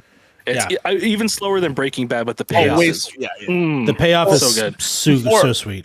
So one thing I wanted to touch on what I've been watching was I finished Severance yesterday or 2 days ago. I watched the entire season. Holy fuck, that last episode is all right. I gotta watch it. On the edge of my seat. Fuck, dude, I was stressed out. Show. I don't think I've been this stressed out watching a show for a long time. Yeah, fuck. Yeah, I'll watch the show. Everyone keeps talking about it. What a goddamn show! No, it's Adam. No, it's Adam Scott. I almost said Adam Driver. Scott looks like Tom Cruise in this picture, dude. Hey, not far off. Hold on, here. I'll post the picture in general. But yes, Better Call Saul is back, better than ever, and I'm very curious how they're going to stick the landing. I personally love the ending of Breaking Bad. I thought they did a fantastic job of how they wrapped up the show overall. Even El Camino, I thought was a great send-off for a character. I don't know how this is going to end. It can't end those two other ways. So I'm curious how it ends in one direction, but we will see. We constantly get El Caminos, right? We constantly get those like maybe short 2-hour stories of just like let's explore a character within this Breaking Bad universe and kind of do it. I would love to see one on Badger. Dude, I was just gonna say that. What's going on with Badger? But yes, 100%. I want to see a whole movie, or not even a movie, maybe just like an hour-long thing of just Badger and Skinny Pete post El Camino. Yeah, post El Camino at this point. Yeah, for sure. So yeah, that is all the things we've been watching and playing and consuming all together. It was a very long segment, but thank you. Enjoy all those things. Maybe you'll have some fun with some of the stuff that we talked about. But we're gonna go ahead and move on quickly to the patch notes. Frank, give us the patch notes. I'm not gonna ask all the questions I had here, but we're just gonna go ahead and barrel through this as quickly as we can. So patch notes this week, guys. This comes basically from Twitter. Excuse you? Sorry. My bad. It was set up wrong. I didn't fix that one. Apparently, I was cut off from the show. Mario stole my hosting duties, kicked me off the layout. I see how it is. I fixed it. I got this news off of Twitter. No article this week, but Microsoft is holding an Xbox Bethesda Games Conference in June, guys. Yay! More video games. Who needs an E3 when you got Microsoft money, right? That's right. But they're going at the same position that they always went at E3. Oh yeah, the same 100%. They don't need E3. They got their Summer own Microsoft Games money. Fest. They got their own theater. They own their own theater. Why would they need E3 at all? But anyway, Microsoft has announced that their showcase will be in June and that it will feature Bethesda Game Studios. Knowing how these two conferences go by themselves, if you've ever been to, or if you've ever just seen it, like how the Xbox conference goes and how the Bethesda conference goes, you know that they're very, very two different kind of feelings there. This might actually either be really good, insane, or probably just another mid conference that we've been kind of getting lately. But I do have some questions for you guys in terms of this before, because we're probably going to have an episode later on down the road where we talk about like what we predict is going to be on the show, so then we can get some points and bragging rights and stuff like that. I know Fee's somehow been for the fortune teller this year, because a lot of things have been announced that Fee put on her thing. Albeit a little bit off on was dates. during E3 time. If only it was during E3 time, right? Yeah. But yeah, so at this point, one of the big questions I had about this was that when you think about what Microsoft owns now and just the amount of acquisitions and amount of just kind of IP power that they have over the gaming market right now, it baffles me that they don't just do their own E3 at this point. Because they have enough there that if you were to take out a convention center, right, and put all their studios in there, it would basically just be a big E3 already. So, Frank, actually, it's funny you say that. They do have an event, but it's usually like international. Like they go to Brazil and they'll have like a thing there. I agree with you. There should be like Mexico had an event as well. Mexico was I think the last one. Like I agree with you. I think they should have these things semi-regularly in different areas where we could all go to and like and experience it, like an E3 or a game experience. Yeah. Like when we did FanFest for that one, the last E3 at this point, that was a cool experience, albeit it was just a little bit weird because you would have to transition to like Microsoft pampering the shit out of you because they gave you access to everything, and then having an E3 ticket that only got you into certain areas, right? And it would just be cool for Microsoft to say, screw it, let's just do all of this ourselves. Like, let's do the E3 experience, but like under the Microsoft banner. And I'm surprised they haven't yet. They're probably thinking about it down the road, more than likely. Because I think Microsoft definitely has the resources, the studios, everything to put on their own show. They can do the whole experience. I think when we're looking at like E3 as a showcase and what it was for the industry and what this year will look like without, the overarching, my biggest hesitation on why I think E3 is important is honestly scheduling. Because, when we have so many people working independently and everybody announcing things at different times, there's bound to be a lot of scheduling conflicts, and Microsoft is getting out ahead of the game and right now staking their claim, which is great. We love to see it. But I'm really worried that there's going to be a day that's like a Nintendo Direct and a Sony conference and Summer Games Fest all happening at the same time, and it's going to be, a mess for the media, a mess for reviewers, a mess for us as consumers to try to cherry pick like what we consume. But I would love for Microsoft to just take the ball. And you're right, they have the studios. They could fill a whole convention center and just do their own show, and it would not be a problem. Honestly, go ahead. Well, I was going to say, so you and me have the most experience in terms of E3, where they could place this. They could be, their theater is obviously where they do their theater. they do the presentations in the theater. They do their panels and whatever at the theater, and then they could do the open space there of like fun activations. But then that hall that we go to, that's the one. There's the East and West Hall. Boom, all your stuff can go right in that room, and then fill it up with stuff. So, they could have so much fun with it. Their Microsoft theater is right next to where E3 usually is anyway. So it's like, just rent that out for all your studios and do something. Do a fun 3-day event. Even then, I was even thinking about this like earlier today too, when I saw it, when I was thinking about like what kind of questions I was gonna ask you guys. And one of the things that I thought about was just like, if anybody can get like Sony and Nintendo back in a room together, all three of them together, it would probably be Microsoft. Because why do we trust the what is it, ESA, right? Why do we trust the ESA to get all these three people together when a big mega corporation company can probably be like, hey guys, look, we can give you whatever you guys want. We just kind of want to make this for the gamers, just like kind of like how they sometimes do with Reggie and everybody kind of showing up and stuff like that. Like, show that it's actually for the gamers, like instead of just petty rivalries. The problem with all of this is like, why would you want to be in the same news cycle as everybody else, where your shit can just get drowned out, right? PlayStation hasn't done anything at E3 for the last 2 years. They've always went a month before or 2 months before, usually. Yeah. Like, I think the PlayStation 5 conference was in like the start of June or like something like that. It was like way before E3 was even before E3 was even gonna happen. Yeah, any of these companies, they don't want to be in that same week because all their news just gets drowned out with other shit that happens. Personally, I would argue also in the Sony market part there, it's also partially because that Sony didn't really have much ready for that last E3, and they kind of showed, and they don't seem like they've had anything ready around E3 time for a while now. In terms of like games that they can show off, right? Even stuff like God of War, like we haven't seen God of War in a long time. Like we probably won't see it until maybe later on this year before it. But you know what they'll do? Yeah. They'll have a state of play that is dedicated just to God of War, and no other game's going to be around it, so everybody can look at God of War and be like, okay, this is what we're going to be talking about for the next 2 days. Partially, Frank, I think Go ahead. The thing with Microsoft hosting something and trying to bring Nintendo and Sony under that umbrella is it would be seen as like, it would be marketed and perceived as Microsoft's event, and that's going to diminish PlayStation and Nintendo to like the second, third headline, and they don't want to do that. So I don't see Sony or Nintendo joining in on Microsoft thing. As much as it would be great for, for the fans or whatever, the only way to get all three of those people in a room is under an independent banner. And like that's only one person can do that. That's why I have my finger up.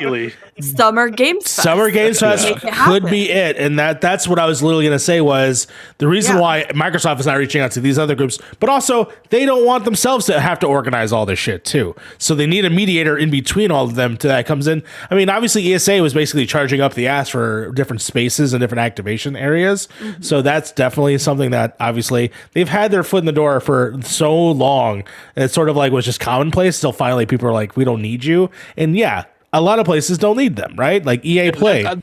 That's mainly where I'm kind of getting at with the Microsoft has probably a better chance to get everybody in a room than the ESA right now. It's just because like through all that all these fees and everything like that, because they have Microsoft money, they can blow that money. They could blow extra money to be like, okay, Sony, you have your own private room. You know what I mean? As long as you're part of this, you just follow our rules. You know what I mean? But like that's more what I mean than I know they're probably going to have bad blood and probably not going to want to get overshadowed by the fact that it's a Microsoft conference. But like, at least for right now, in my mind, at least that the Microsoft has a better chance to get those people in a room than possibly anybody else right now. I think Keely's the one. I don't think they would. I don't think they would be able to do it under Microsoft, but I do think they would be able to do it under Summer Games Fest. Yeah. I think, like you said, the ESA has become so obsolete. Nobody needs them to do an event. Nobody needs to spend $1,000 ticket to get to half of your event. Yeah. At this point, so many people know how to do their own events, right? We've spent the past couple of years learning how to do, big virtual events. But I think, Keely could be the one to pull everybody back together again because he understands how to interact with Keely these is our John companies. Halo. No, you know what's so fucking funny is that for years we made fun of Keely for being Slide's gone. What? No, Slide's gone. Oh, they're back. Oh, we're good. They're They disappeared on my screen. And Oh, then, came okay. back. You scared me. No, it's like Keely. We've been saying that he's the fucking Mountain Dew Pope. He is our Mountain Dew Dorito Pope. Pope? Yeah. He's Mountain Dew Pope. He's our guy. He's our gamer. No. Jesus. Yeah. So Summer Game Fest is on June 10th. So Yes. that's already been established, and then Microsoft conference is on June 12th. Yeah. So that's pretty much what we're expecting for faux E3 this year, right? Yeah. Because I don't think Nintendo's going to be there. We don't think Maybe. PlayStation's going to be there. They might get that They're Tuesday. probably not. Maybe Nintendo, but Sony's probably more 100%. Sony, Yeah, Sony won't be there. EA maybe. Yeah, I just want old Sony conferences back, man. I know. I want that hype that we got when God of War 1 was announced, or 2018, or whatever we're calling it. Announced. Yeah. Remember that? You remember how fucking great that felt when like the show started and you heard that theme and you're like, this is God of War. This is God of War, right? Do you remember? Getting the trailer? Yeah. No, 100%. It's like, holy shit, it's God of War. You hear the crowd reacting to it. You hear all the sounds. I miss that too. You remember when a bunch of dorks got really excited for Crash Bandicoot to come back? Because Sean Layden was That was the walking. same conference, wasn't it? Yeah, it is the same That was the conference. same conference. I miss those from Sony. My Sony's hype felt moment was I think it was the 2017 Just Dance opening where it was there was 100 dancers on stage and Yeah. I was like, I want to be there someday. yeah, and it's great. And I've those feelings are retired. I'm not going to be dancing at E3. I know ever E3 again. gets this thing about being a press conference and stuff like that. And yeah, it is 100%. It always was a press conference, basically for press people to go in there and try these games out so they can promote their websites and promote these games, right? Yeah. But at the end of the day, for people like us who were at the other side of the room, right, behind the screen, it always to me felt like a celebration of gaming. It felt like this is what we're always constantly working for or working towards, and this is what the industry, this is innovation within the industry. You get to see what's new. You get to see how the industry has grown in the past year. You get to see games that you knew were in development but like you didn't know, right? But we all celebrated when we finally saw it be revealed on the big screen. And now it just feels like, at least with Sony, it feels so devoid of any kind of personality. It's like, oh, here's a day before this day, a state of play on this. Be ready to get up at 3 a.m. because that's the only way you're going to be able to watch it. And then you get some like crappy voiceover, like, here's the games for this month on PlayStation. And it's just like, this is not a cool way to announce a game anymore. Like, it's so boring. Shout out to Nintendo. You still rock, though. I like the way you do Oh, yeah. The directs are still good. The directs actually have personality. That's why I like them. They're fucking hype. Yeah. God. I was looking through these. I was looking through one of your questions, Frank, with the second question. Oh, yeah. I was looking at that. We're gonna get a deep dive with Starfield Oh, for this 100%. thing. Yeah. So is this gonna be like a 40-minute like deep dive, like what Tom Howard does usually for his games? So the question Harv's referring to for everybody else who hasn't seen it is, how do we think Bethesda will influence the Microsoft conference? So what I said earlier, they are very two different conferences, right? Microsoft is very professional, like world reveal, world, like constantly just kind of throwing like world premieres at you, while Phil Spencer comes out every now and again, smiles and goes, "Yeah, I fixed the Xbox brand." That's Phil Spencer. That's about right. And if you've ever watched the Bethesda conference, they will pull out Mick fucking Gordon to do a live performance of like Rip and Tear, and Todd Howard and them will just joke around and be kind of what Bethesda's always kind of been. Andrew WK shows up, plays Party On. Exactly. They'll do shit like that.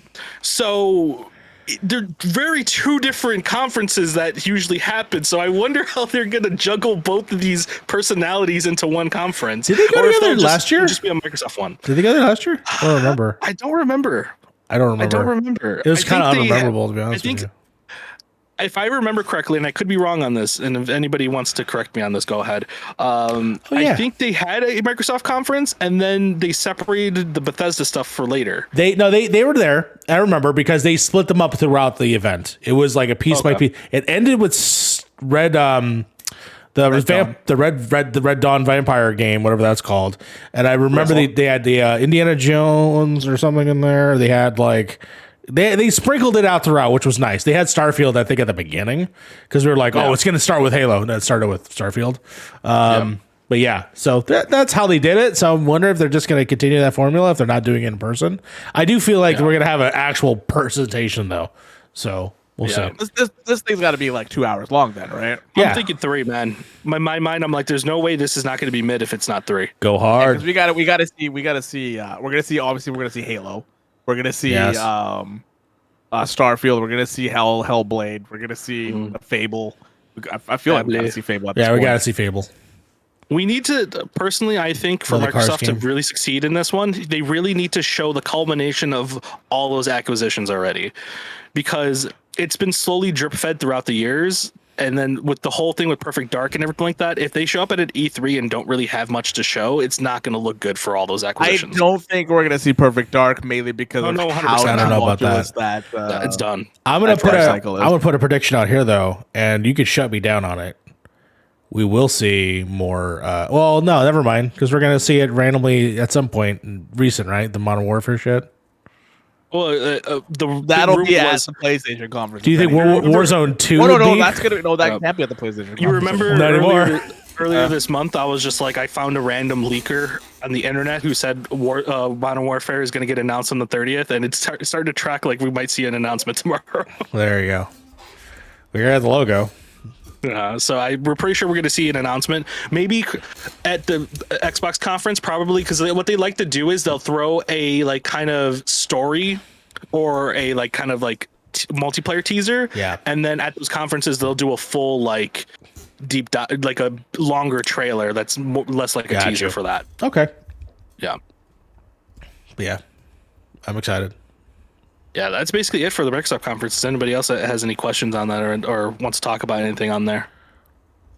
Give it to me. Just excited to see what they do with the time. Yeah. The time is going to be the thing. Yeah, I'm just waiting for Todd Howard to come onto the stage. I black out. I wake up and find out that I bought a digital deluxe edition of some Fallout like remaster. Fallout 77. I black out the credit card in my hand. Just wake up in days with and money all in my hand. All you hear in the back is 4 times bigger than Fallout 4. 4 times bigger. Appalachian Mountains. Oh my god. No, God. I don't know. Who knows at this point? I'll buy anything that they put out, honestly. Let's be I'm real. pretty sure I think pretty much everybody fucking... here is excited for Starfield to come out because it's their first IP. I'm not. It's coming I don't give a shit. Fuck it. I'm excited, dude. I got a good feeling about Starfield. I got a really good feeling about it. I got a feeling. Yeah, unless they show something interesting, I'm really not sold on that game yet. I don't know. It's just they've been just doing like a bunch of like, oh, it's a space, and then it's just like. It's been a lot of concept right now. It's been a lot of concept art that they've been showing. Yeah, so I look forward to playing it in 2030 when they finally figure out what the game is. No, it's a. I mean, they've said what the game is, but they don't have any gameplay to back it up yet. I mean, if it's any kind of Bethesda game, they're gonna show it in June. Its release date is in November, which is usually their track record, right? No, I am. Even if it's broken. Yeah. I mean, that is a staple. If it comes out correctly, then it's not a Bethesda game, and then it's been a whole entire lie. I'm excited for it. We definitely plan on live streaming it here, so please make sure to come hang out with us when we live stream it on June 12th at my goodness, 12 p.m. PST / 2 p.m. CST / 4 p.m. my time in make believe land, where my time zone actually doesn't exist. That's right. Yeah. Hey, at least your time zone isn't one that's like on like a 30 minutes ahead. You mean Newfoundland True. time? Where it's currently 1:04 in the morning? Yeah, that's a what a That's weird a real place time there. zone? I thought that was Yep. in like Yeah. Asgard. Asgard? No? Okay. What? Newfoundland. That's the Anyway. name of don't keep going. I was just trying to. Speaking of disrespect, let's move on to the tidbits here. So PC Gamers Ted Lightfield said, Final Fantasy XIV producer asks players to stop saying "nice job" to opponents and then setting off fireworks on their bodies. Harv, you know a little bit more about this than I do. I really just kind of put this in because reading the phrase "Final Fantasy XIV producer asks players to stop "nice job" to opponents and then setting off fireworks on their bodies" This really is the new enticed PvP. me. Yeah, this is the new PvP that they added to the game, and you're not allowed to chat in PvP, and you have to solo queue into it, so you can't have like this toxic things. But you know, players will always be toxic. There's ways they can be in PvP. 100%. It's just how it goes. So yeah, people have been saying "nice job" in a sarcastic way and just kind of throwing off fireworks on their dead bodies. And it's yeah. Good job, toxic players, for finding a way to still be toxic, I guess. So then our next tidbit here comes from Zach Swyson at Kotaku. Ubisoft has shut down online services for 91 games. So that includes games that I grew up with, like Splinter Cell, and probably a bunch more. You know what that means, though? I don't remember. New Splinter Cell coming because they shut it down. Shut up. Shut up your face. Well, you know, there is a new Splinter Cell coming. We got it announced in a fucking tweet, remember? Yeah. Can't wait for Splinter Cell VR. Splinter Cell. Fucking assholes. Yes. That sucks though. I usually there's probably ways to get around that. There's probably technically you can play like Metal Gear Solid 4's like closed server still through like EPSX. So you could probably bring those back in some way, but it just kind of sucks to see a bunch of those games kind of just, that's it. A lot of those games were multiplayer. Like the only thing was keeping them alive was multiplayer. So kind of crazy to see all those games technically kind of die at this point. And then we have from IGN's Matt Kim, the CW cancels Batwoman after 3 seasons. This also comes to the news apparently with Legends of Tomorrow also getting canceled, even though me and Mario constantly joke how that show hasn't been canceled already. Yes. With most of those characters that kind of made that show good in the first place are kind of gone at this point, so it just really didn't make any sense. But I think the more interesting piece of that thing was that apparently the people who own CW, like apparently there's 2 things, there's like WB and somebody else who own CW Discovery are looking to sell CW, which might be why they're canceling all these shows, because it's like why make new episodes when we're just going to sell this off anyway. Personally, my personal opinion, they kind of need to start offsetting and closing out the cinematic universe that they had over there, the CW verse. To me, I have not been interested in at least several years at this point, and I think it is time to just start closing the book on all those universes and sort of moving on, especially since a lot of their focus now seems to be HBO Max, and I don't know if any of the CW stuff fits in that timeline. So I would say not timeline as universe, but I meant like in terms of what they're trying to do with it. So I think it is just. And I would argue I had more fun with 8 episodes of the shows that they've been putting on HBO than 26 episodes of filler. Honestly, sure. You could say that. Yeah, we could say that about that. Before we get off cancellations, there's bad news today. Oh no! Oh shit! Gilded Age is over. That Space Force got canceled today. Space Force, not the military from Netflix thing, but not the Donald Trump, not the Donald Trump military show about the military. Yeah, it got canceled today. Yes. I mean, I'm not shocked. Netflix is currently just trying to delete everything except for the Hype House and any other garbage tier shows that they refuse to let go of. Yes. Yeah. The only show not canceled on there now is the Umbrella Academy for the most part. I think Lock and Key maybe. we'll see how it goes. Yeah. If they actually make Yeah, it through this that's season, that's because they're true. deleting everything. They're currently not deleting, but they're canceling a everything. lot. Y'all should have gave Cowboy Bebop a chance. Anyways, moving on. Netflix, never. Moving on. And then and our last little tidbit here comes from Game Informer's Wesley LeBlanc. This comes as no surprise to anybody, but it's still the best piece of news this week. The Batman sequel confirmed, with Robert Pattinson and Matt Reeves set to return. Frank, did you know that water is in fact wet?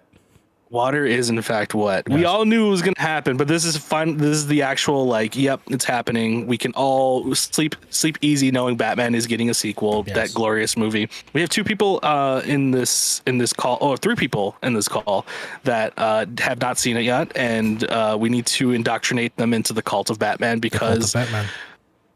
This movie is really good. And if you Yes. haven't seen it yet, go see it because it deserves a sequel and then some. It deserves like a quadruple trilogy. HBO Max or Crave? It's probably on both. Yep. It's out there. It's on Crave, yeah. Yeah. It's on Crave. Yeah, it keeps on trying to like it's just like you should watch this on Crave, and I'm like, I'd rather not. Like, I don't have 3 hours of life to give for this movie. God, no, I don't. Let's have watch it anything- as a miniseries, guys. We can just watch it as a miniseries. Unless I can have like 2 intermissions. Yeah, of sure. course. And one of those Yeah. intermissions is going to be me leaving for 4 hours. being That's like, what I'm "Hey, I'll be saying. right back." Watch it as a television show.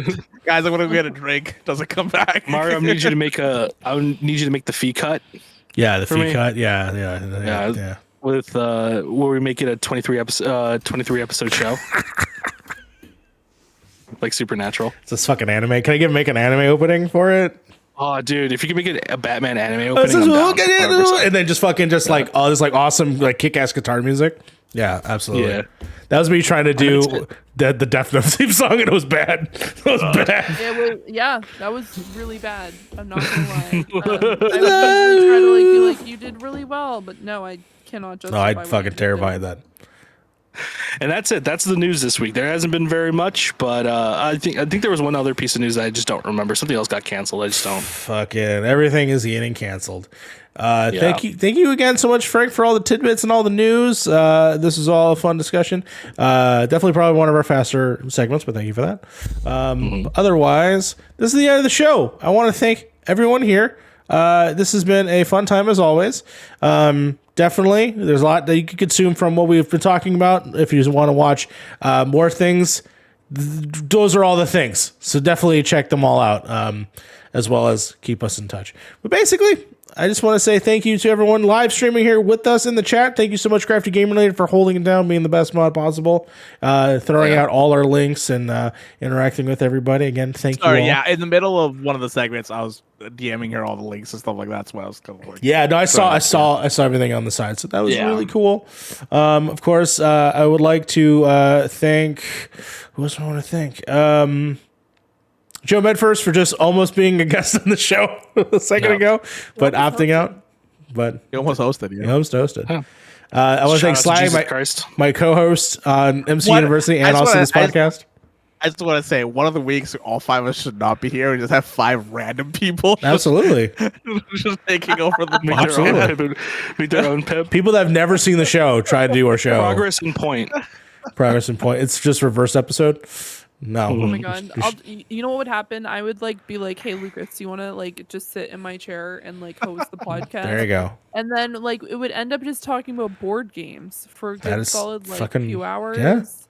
That would be a great That's a great April Fool's It's a Why joke. haven't we great done episode. that so far? That's it. That's the next April Fool's joke.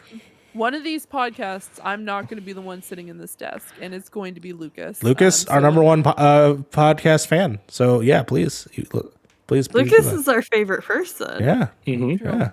I don't think I've talked to him once, but Well, Yes, you have. yes, you Yes, you have. have. Yeah, I'm pretty sure you have. I know I have. I'm just messing with you. Pretty sure you played Among We played Among Us with us. No, did he Oh, not play he Among plays Us? Yeah. He doesn't never like did. it. Yeah. He No, does not that's like fine. Among Us because he thinks it's. Do you think we should try that again? I've been thinking about it. Among I Us? feel like there's better Yeah. options other than Among Us. I've just been thinking about it personally. Just like No, my plan You tomorrow. need to I don't get know. back I don't to know if board game anybody's nights. free for I miss tomorrow. my I board want to game do First Class Trouble tomorrow. Oh, I I interesting. added all the new shit to it. I'm available tomorrow. I think tomorrow afternoon I might be doing something because Okay. I'm celebrating that I Tomorrow night. This is all for tomorrow night. Yeah, I So- might be down if We'll see. you know. Yeah. Since we're planning things during our plugging up part of the episode, I will not be available tomorrow night. You can find me live. There you go. We'll throw the after party. You can also find me yelling about 911 on TikTok Lives with JJBY Watch, and you can find me yelling about non-MCU Marvel movies on MC University. The next episode is Spider-Man 3. It's gonna be a time. That is so Come hang out. That is so questionable at this point. Fee, where can people find you on the net? People can find me on Speaking of Stadia whenever we get to actually sit down and talk about Stadia. So that's over on the Game Source Network. You can also find me over on twitch.tv/Ceranics. I took a little bit of a hiatus because I was getting prepared for my new job and mentally doing that. So that's been a whole fun thing. But I plan on hopping back in there to finish up Chinatown Detective Agency and start up a few other things that I've been trying to like work on for a little bit.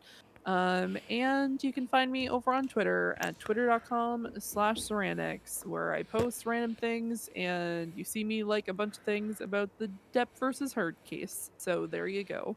There you go. Harv, where can people find you? You can find me here. This website right here, twitch.tv/point in progress. You can find me at my channel on twitch.tv/beer in the hair, youtube.com/beer in the hair gaming, which I put my Elden Ring review out. Yes, and I It was a watched lot it. of It's fun very to good. Enjoy his deeper dive in the game and what he likes and does not like about that game. It was very, very fun to do. Spoilers, he likes it. Yeah. Shocker. Shocker. Oh my god, Harv liked the FromSoft game. Who, what? What? Water's wet. There's one from software I don't like, and that's Dark Souls 2. That game can burn. That's true. Yeah, you hate that game. Yeah, that game can burn. That game could burn. But I got a fun project starting in May that I'm really, really excited Cool. about. But I can't say anything yet because I'm just trying to get all set up. So Very Oh yeah. cool. And Frank, where can people find you on the You can net? find me here at Point in Progress, where I talk crap about video games and sometimes review them and sometimes review accessories and stuff like that. Propane and propane accessories. You can find me at my Zach Fox Stan account on Twitter at the Frank GV, where I post dumb shit about video games and how I can't find size 11 shoes in this damn city. I don't know how hard it is to find size 11 shoes, but it is terrible. Us size 11 boys need to go to Nike Rise HQ up. and talk to the manager. Yeah, shout out to mental illness. Shout out to mental illness. Also, Frank, we got to talk about in the next meeting that we do, obviously, with everybody, the plan for drop in, drop out. I think we need to start getting that off and running. Yeah. So, 100%. and of course, you can find me here over at Night Mute City on Twitter, here at Point in Progress, and as well as MC University, where, yes, we talk about all of the Marvel stuff. It's been a blast. Thank you so much for being here, and progress has been made.